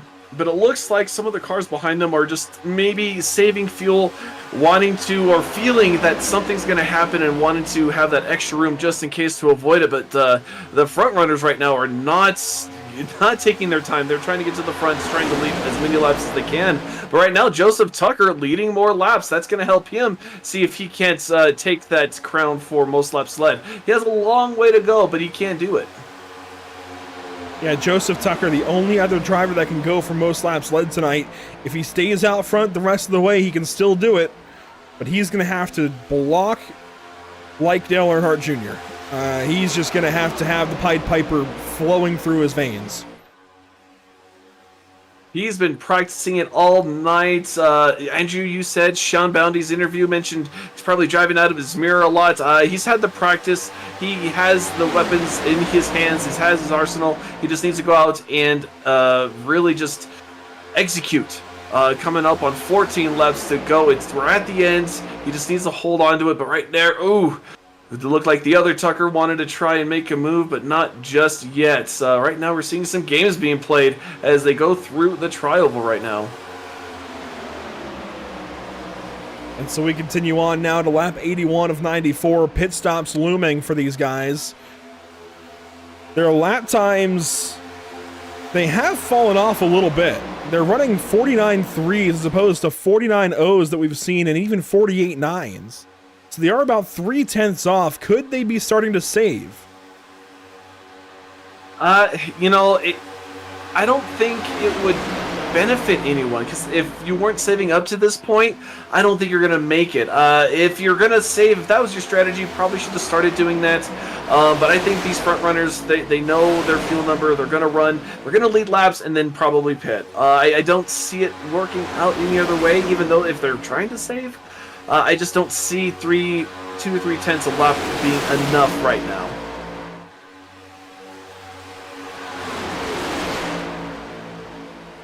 Lap 82 now of 94. I want to give a big thank you to the partners here with the SimRat Market Series. SimRatMarket.com, Apex Sim Racing, IMB Racewear, Moza Racing, RS Button Boxes, Team Conti Sim Performance, Track Bar Media, The Butt Kicker, Extreme Graphics, and Cyber Edge Hosting. All allowing us to go racing on these Wednesday nights all through the fall and winter of 2024 and now into the spring of 2025. What a series it's been, and it's all coming quickly down to a close. We're rocketing towards the end of this season as we're rocketing towards the end of this race. Already inside of 15 to go. Make it 12 to go right there. And already seeing a 5-car breakaway at the lead. I think that second pack may be starting to save, maybe try something, because most of those guys have been back there for the most part of this race. So if anyone's going to have the ability to save, it would be that second pack right there. But right now, these front 5 all trying to stay up front. Yeah, I don't see them saving. I see them going for this win. We will see how it plays out. But right now, with Joseph Tucker in the lead, solidly right now, with very little in the way of competition and combativeness towards that lead, as we see Lindgren take a second line and make that move through the tri-oval. But they are gaining momentum. We'll see how this works. On board with Zach Lindgren as he starts moving forward here. He would like to lead some laps, maybe go to victory lane, be a spoiler here at the end of this season. There is high likelihood we see a first-time winner on the season this evening. We've only got 3 winners in this race. Zach Millett, Adam Benefiel, who's out, and Jared Rashawn, who runs in 16th. Anybody else would be going for their first win on the season. There is an extremely high likelihood, but there's also starting to stack up numbers in favor of that 31 car. He's got the most laps led. He's got the numbers game as far as teammates. Could he go to victory lane and ruin it for all these other guys? I say ruin it. Ruin it because, well, he's leading the points by 55 points coming into tonight. A win here would almost seal the deal for the championship. Oh, almost guaranteed. But that's, you know, someone wants to spoil that. Someone wants to play spoiler. We have the two Tucker drivers right there in front of Millet, so they're looking to play that. Lindgren trying to make that outside line still work going down the backstretch. But Talladega has always been famous of producing first-time winners of either their season or their career. And right now, having that first win of this season in the playoffs at Talladega would mean a lot. I didn't even think it would matter who won it. I think even Millet, even with his 5 wins on the season, would still be really ecstatic for winning this race at Talladega with all that he's had to go through, all the blocks he's done. But yeah, it looks like Lindgren making that outside line work, and with only 3 cars. Usually it takes 4, maybe 5 cars to get a line going, but right now that 3-car train on the outside is slowly making their way up to the lead. Inside of 10 laps to go, and yeah, that outside line is looking good. Maybe not good enough just yet to go for the race lead, but good enough to sit there right inside the top 5. Zach Lindgren runs in 4th. Quentin Lee runs in 6th. William Henderson runs in 7th. They're just trying to make their way forward on that outside lane. On the outside now of Alfie Sharon Jr. and Noah Rainwater. And Sharon Jr. is falling back there. I don't know if that was a product of that side draft or maybe just fuel saving, but man, he just really fell back there. And Lindgren's going to make a huge move as a huge push comes from the car behind. I think that's the 7, but making a huge move and getting up to the door of Joseph Tucker there. Sorry, and just going to be ever so slowly creeping his way up. Quentin Lee, there was discussions on the radio thinking, asking if Quentin had damage, and it does not look like he does, being a strong pushing car to that car in front of Lindgren. The sun setting behind turn number 4. We're into that golden hour here at Talladega Super Speedway where everything just kind of turns a little bit gold, a little bit amber. And you know a big finish is on the way. Here goes Zach Lindgren to the point at Talladega Super Speedway. He's been through 2 crashes this evening. He has somehow survived. We mentioned maybe he would be the winner of today's Lucky Performance Lucky Break of the Day. Well, could he be the winner of this race? And you know what we still haven't done, Carl? We still haven't talked about NARL Driver of the Day. We're inside of 10 to go. Let's get those nominations going. Oh, Lindgren is definitely at the top of my list. 2 wrecks, battling for the lead right now. I think Lindgren is definitely on that one, as it looks like we have cars getting ready to pit in. But as my second pick, oh man, I want to say Sharon Jr. He's had some issues. He's been able to come up through the field and really just his teamwork with Millet has done really well for both of those drivers, so I think the 99 would get my second nomination. I'll keep this quick and nominate Joseph Tucker. He has led a bunch of laps this evening, has looked really good, been really aggressive, and now you see Lindgren and Lee take the bottom lane and leave William Henderson out to dry. He's going to fall all the way back now on that outside lane. And another driver that I think is worth looking at is going to be, I'm going to say, the 21 of Dalton Tucker. So you got 2 Tuckers to choose from, Zach Lindgren and Alfie Sharon Jr. To choose from in your NARL Driver of the Day vote that just went up on YouTube. So if you're watching on YouTube, you can take part in the Driver of the Day vote as we come around and take 5 laps to go. This time by, fuel is running out. The whole field now single file. Are we going to see a crash, or are we going to see this thing go green?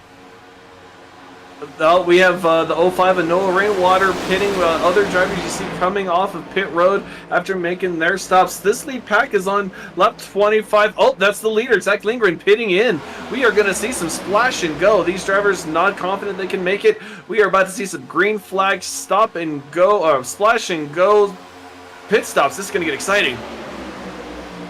So this time by, we're going to see the leaders take to pit lane. You might see a handful of drivers go an extra lap, but this is going to be the big money stop of the day. From here, it could be 2 car tandems, 2, 3, 4 cars battling out for the race win. It's going to spread this whole group out. Here they go to the pit lane. Everybody down to the pits. Oh, some huge lockups. Will they make pit road speed? They have to be at 65, if I remember correctly, at that cone.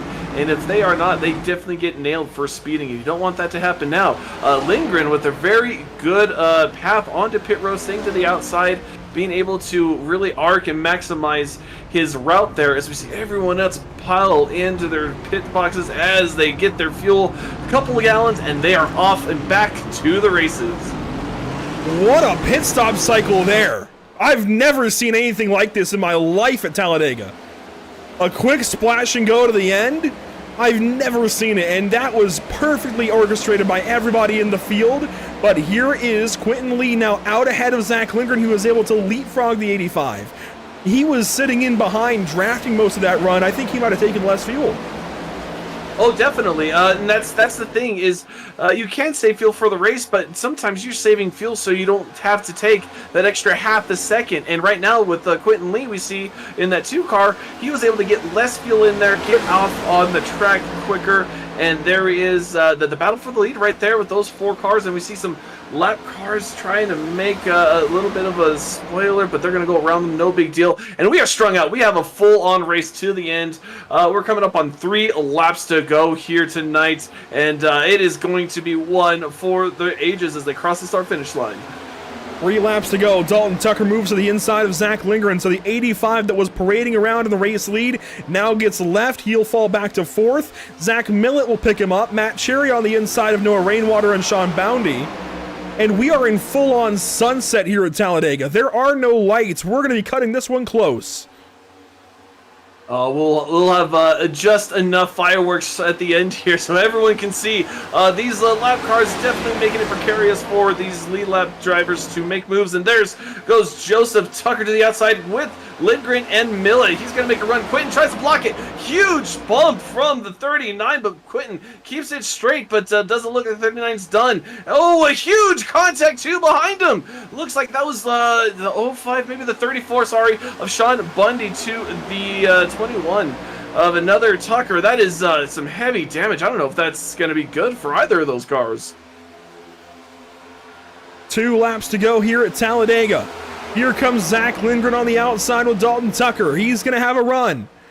They're going to go right on by Quentin Lee and Joseph Tucker. Down the backstretch here at Talladega Superspeedway, a lap and a half left to go. Who is going to win this? Here comes Zach Millett. He's back into 3rd. Millett in 3rd, and I said that's kind of where you want to be. Sean Bundy behind him, Boundy, sorry. And then Lindgren, Daryl Tucker, Dalton Tucker, sorry. We are all getting ready, and the 05 Nolan Raywaters trying to give the push to 39. Quentin Lee trying to make a move as well, trying to leapfrog his way, and that's it. This is the white flag. This is the Whiplash SimCam's white flag. 1 to go here at Talladega. 1 more lap. Zach Lindgren out front of Dalton Tucker and Zach Millett. Joseph Tucker going to go around off of Noah Rainwater. Lindgren goes around off of Dalton Tucker. Dalton Tucker's got the race lead down the backstretch. You watched it all unfold there from the blimp. Here comes Zach Millett with a run. Oh, Dalton Tucker is still going to block. He still has it. Millett's giving him a shove. Boundy behind him. Quentin Lee behind him. They're making moves. They're swerving left, swerving right. Millett Sean takes Boundy. the high side. Sean Boundy trying to find a way by. Rainwater gets turned. Zach Millett leading into the tri-oval. Is he going to win another one? Yes, he is. Zach Millett wins 6 races this season, defends the points lead, and goes to victory lane at Talladega Superspeedway. These guys could not spoil him. He will not be denied any chance to win. He's going to take it. Magnificent driving from everyone out here. Some huge incidents towards the end, but as the white flag was waving, you can't expect anything less. Very, very well-earned win there for Zach Millett. Unbelievable stuff from Zach Millett this evening. Most laps led, gets the race win. Any chance to win, he will not be denied. This league has got to hate him. I mean, these drivers, they've got to be over it. This cannot be beaten. Is Zach Millett definitely making that cushion for his championship run that much larger. And you see all the drivers giving us some congratulatory bumps. you know, the drivers may not like seeing a bunch of winners or a guy who wins a lot, I guess, but it looks like he earned this race win and he was able to take it home. So congratulations to Zach Millett. A big congratulations in order for the 31 car, as he will bring it down and have just enough fuel to do a couple of donuts here on the front stretch. I'm sure it's cutting it close, took just enough to get to the end and nothing more. But he's got enough for a couple of burnouts here, a couple of donuts on the very front straightaway here at Talladega Super Speedway, and he deserves it. Yes, burn some rubber. Unbelievable stuff. What a finish that was.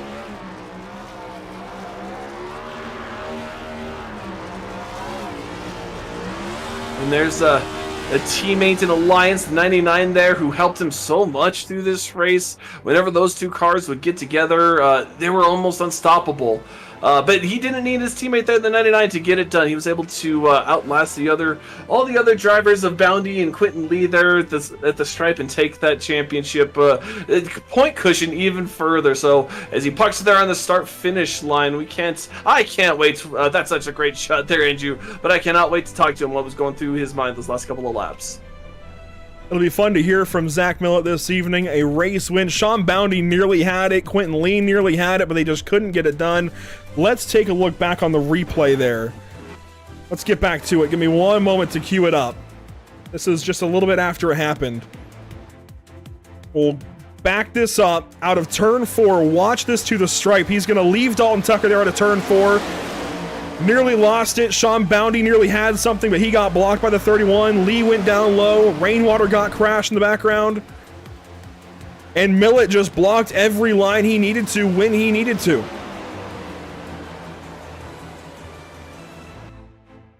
What were we saying about driving out of your mirror? Yeah, for real. I'm pretty sure his eyes were all the mirror that entire time. I don't think he was looking out the windshield at all during this whole situation. See that huge side draft there on the 21. Then after that, it's all eyes in the mirror. Gotta block. Huge incident. Smoke on the front stretch, but doesn't matter. Still looking through the mirror. Blocking high, blocking low, and then blocking high again. Just unbelievable stuff. Incredible finish here at Talladega Super Speedway. You just saw a couple of replays of it. Let's go back and take a look at your unofficial race results when it's all said and done here. Oh my. Zach Millett out front with the win. 30 laps led. Nearly led a third of this race. Sean Bounty second, Quentin Lee, Dalton Tucker, Matt Sherry, your top 5. Zach Lindgren, Nathan Paris, Alfie Sharon Jr., Colin Terrell, and Daniel Wiles, your top 10. Oh man, we saw some mistakes there in the background that last lap. Nathan Paris able to get through. Alfie Sharon Jr. hangs on for 8th. Colin Terrell moves up to 9th. Daniel Wiles falls back to 10th. And that's going to be huge for the championship. He's going to lose a lot of points to Millett. Oh, definitely. And going on, Noah Rainwater, we saw his incident in the tri-oval there in 11th. Daniel Haff in 12th. William Henderson 13th. Kevin West in 14th. Jared Wishon in 15th. Joseph Tucker, I think the commentator Chris struck in 16th with an incident on the back straightaway, so that was unfortunate for the 39 machine.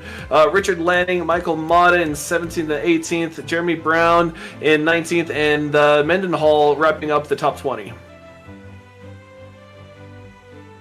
Finishing down in 21st, it's Cody Ellis, Michael Moultrie 22nd, Adam Benefield 23rd. These guys all a bunch of laps down. Cody Ellis, I think, made it to the stripe 5 laps down. But everybody else, early exits. Moultrie 49 laps down. Benefield and Rangel 55 laps down. Villano there in 25th. Carabina in 26th. And Brad Peters in 27th position. Zach Millett wins it here this evening at Talladega. Unbelievable finish. I simply still cannot believe my eyes. Zach, can you believe that you've just gone out there and won on the one big wild card race here in the playoffs and shut everybody up? No, I still can't believe it happened, and my hands are shaking pretty good still. I don't have a clue that it happened. That was unbelievable. You were back there in 5th on the last couple of laps trying to square that run up. You didn't have Alfie to push you. Were you concerned that you wouldn't be able to do the magic you were working earlier in the race? Honestly, I was concerned the whole time. When Benefield got wrecked out too, we were kind of working together. just trying to survive the mayhem. And I think you got that penalty on pit road, and it's just one of those things at these places. Once you get back there, you're right in the hornet's nest. But yeah, once I lost Alfie, I started breathing a little heavier.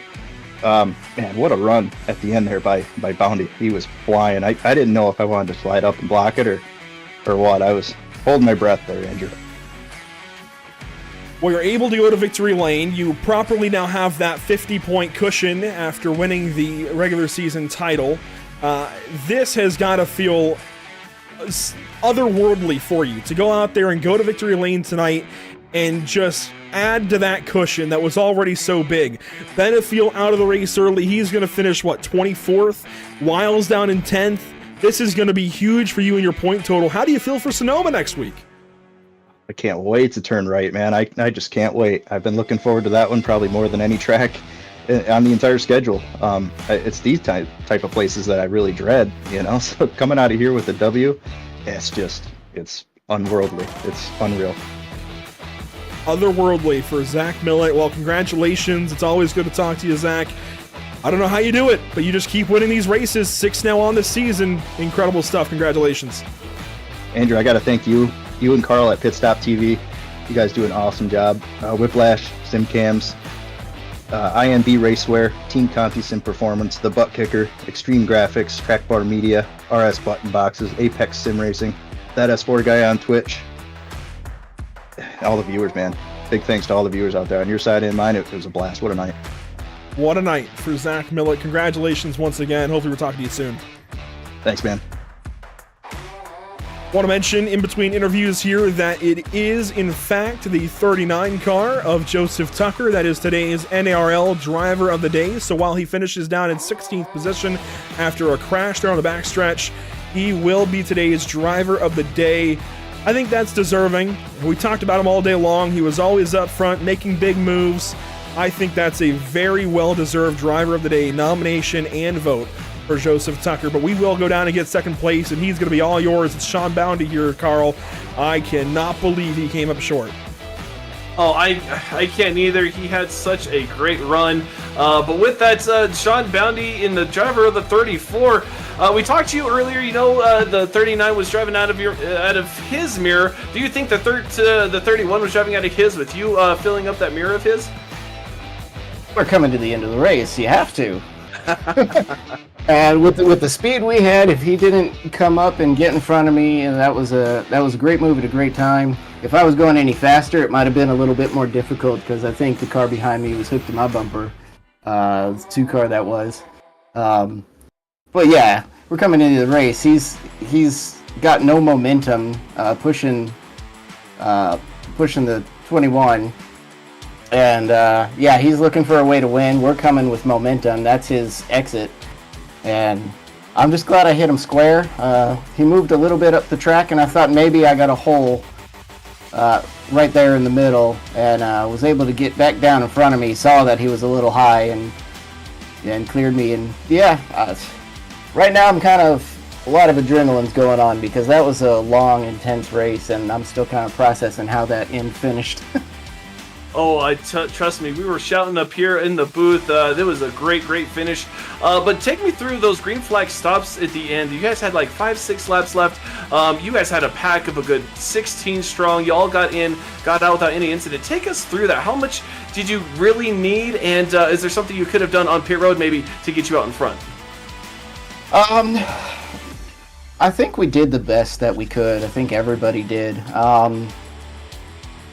There's only so many increments of fuel you can take, and the minimum amount of fuel we could take was probably not enough.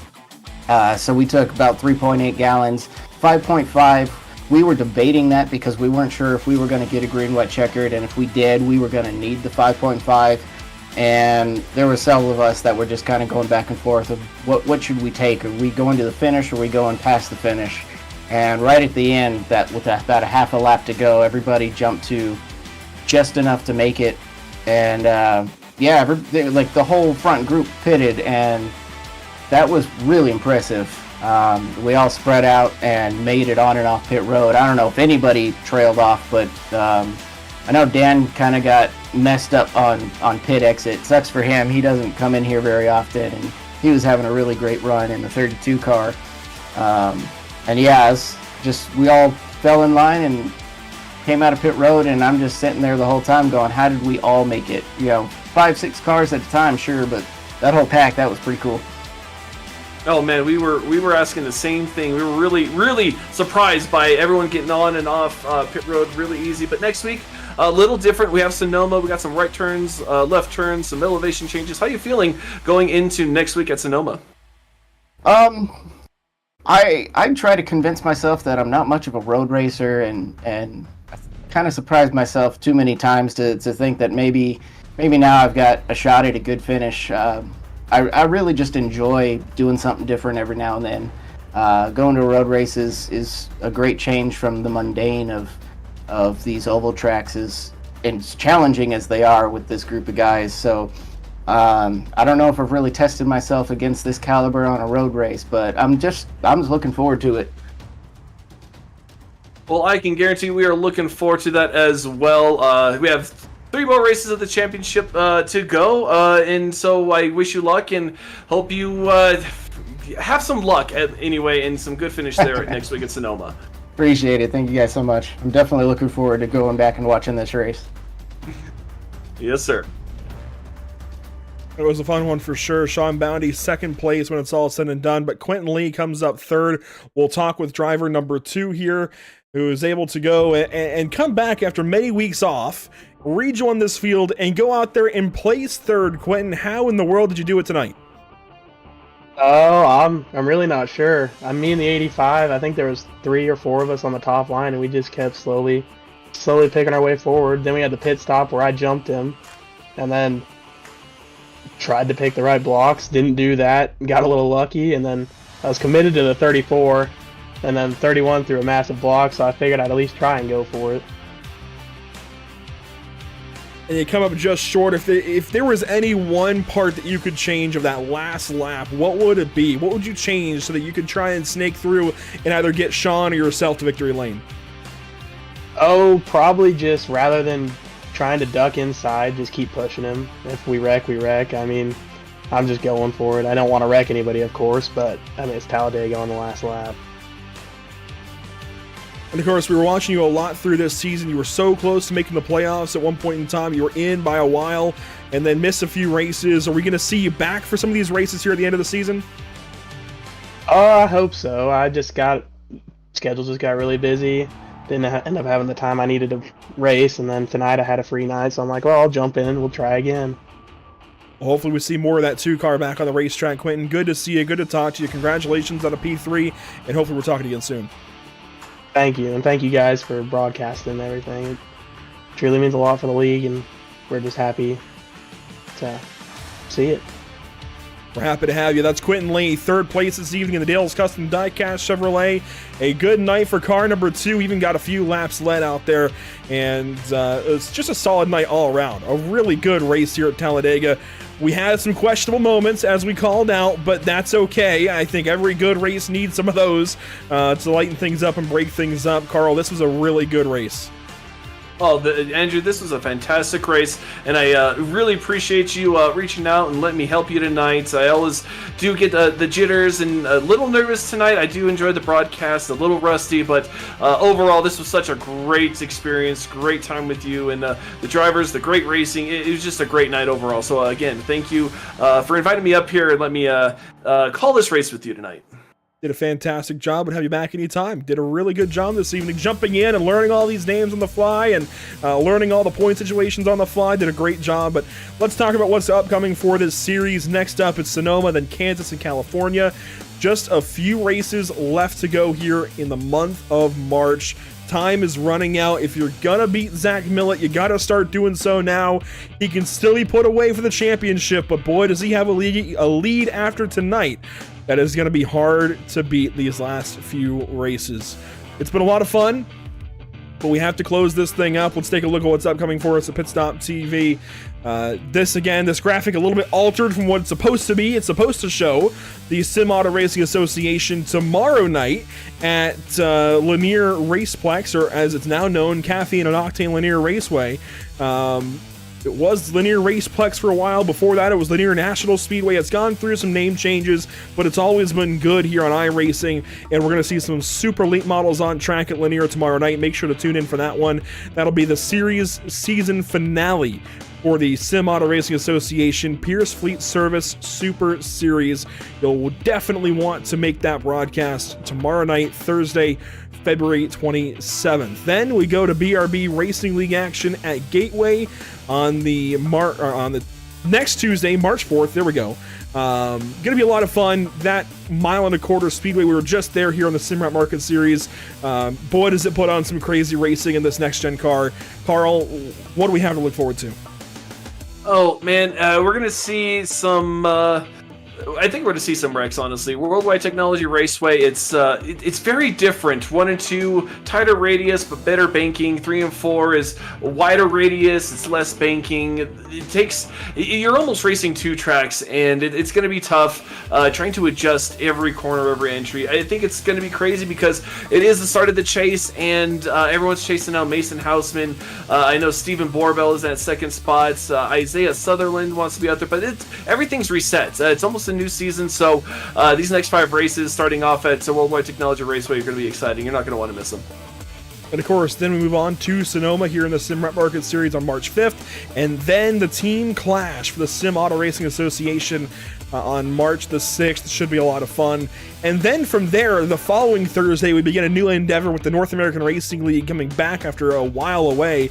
They begin their new season on March 13th. They'll be going to Virginia International Raceway to kick things off. GT3 cars, North American Racing League should be a whole bunch of fun. They are back on the channel and better than ever. Thanks for tuning in this evening. I want to give a big thank you to the partners here with the Simrat Market Series, simratmarket.com, Apex Sim Racing, IMB Racewear, Moza Racing, RS Button Boxes, Team Conti Sim Performance, Track Bar Media, The Butt Kicker, Extreme Graphics, Cyber Edge Hosting, and Luke's Playhouse. I sometimes forget Luke's Playhouse, but Luke's Playhouse is a lot for us here at the series, and makes sure that we can keep doing these broadcasts week in, week out with the Simrat Market Series. It's always fun with these guys. They make some of the best races, best racing that we can find on a Wednesday night, and just make it fun here for us at Pit Stop TV. Also want to give a big thank you to those who help us at Pit Stop TV, Whiplash SimCams, ATVO, CC's Business, Cody Williams Design, Lucky Performance, and the North American Racing League. And I gotta give a big shout out to Cody Williams Design. He is working on designs for us all the time here at Pit Stop TV. He was messaging me during the broadcast. Hey, do you like this? Do you like that? Different designs for upcoming paint schemes that we've got to use for these promo shots that you see. So a big shout out to Cody Williams. He's always doing good work for us.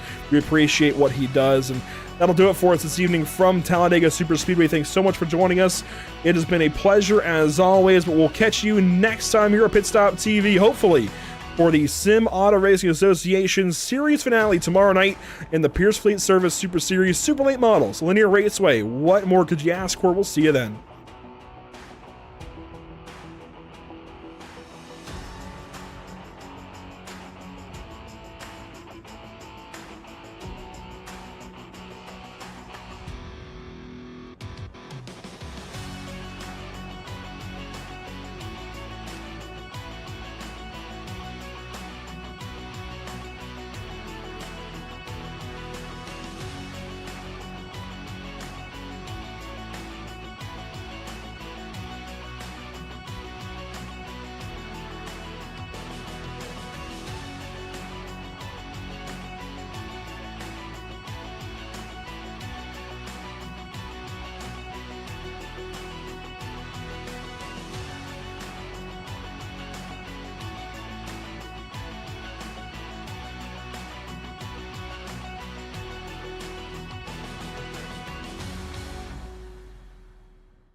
A new wave has formed for Season 2, an epic tour that ends with a new legacy.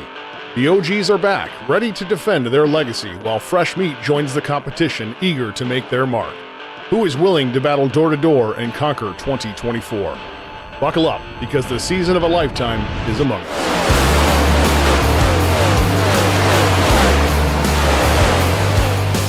Here we go. Who's going to get the better restart? Hey, look at all this action as we come on lap 100.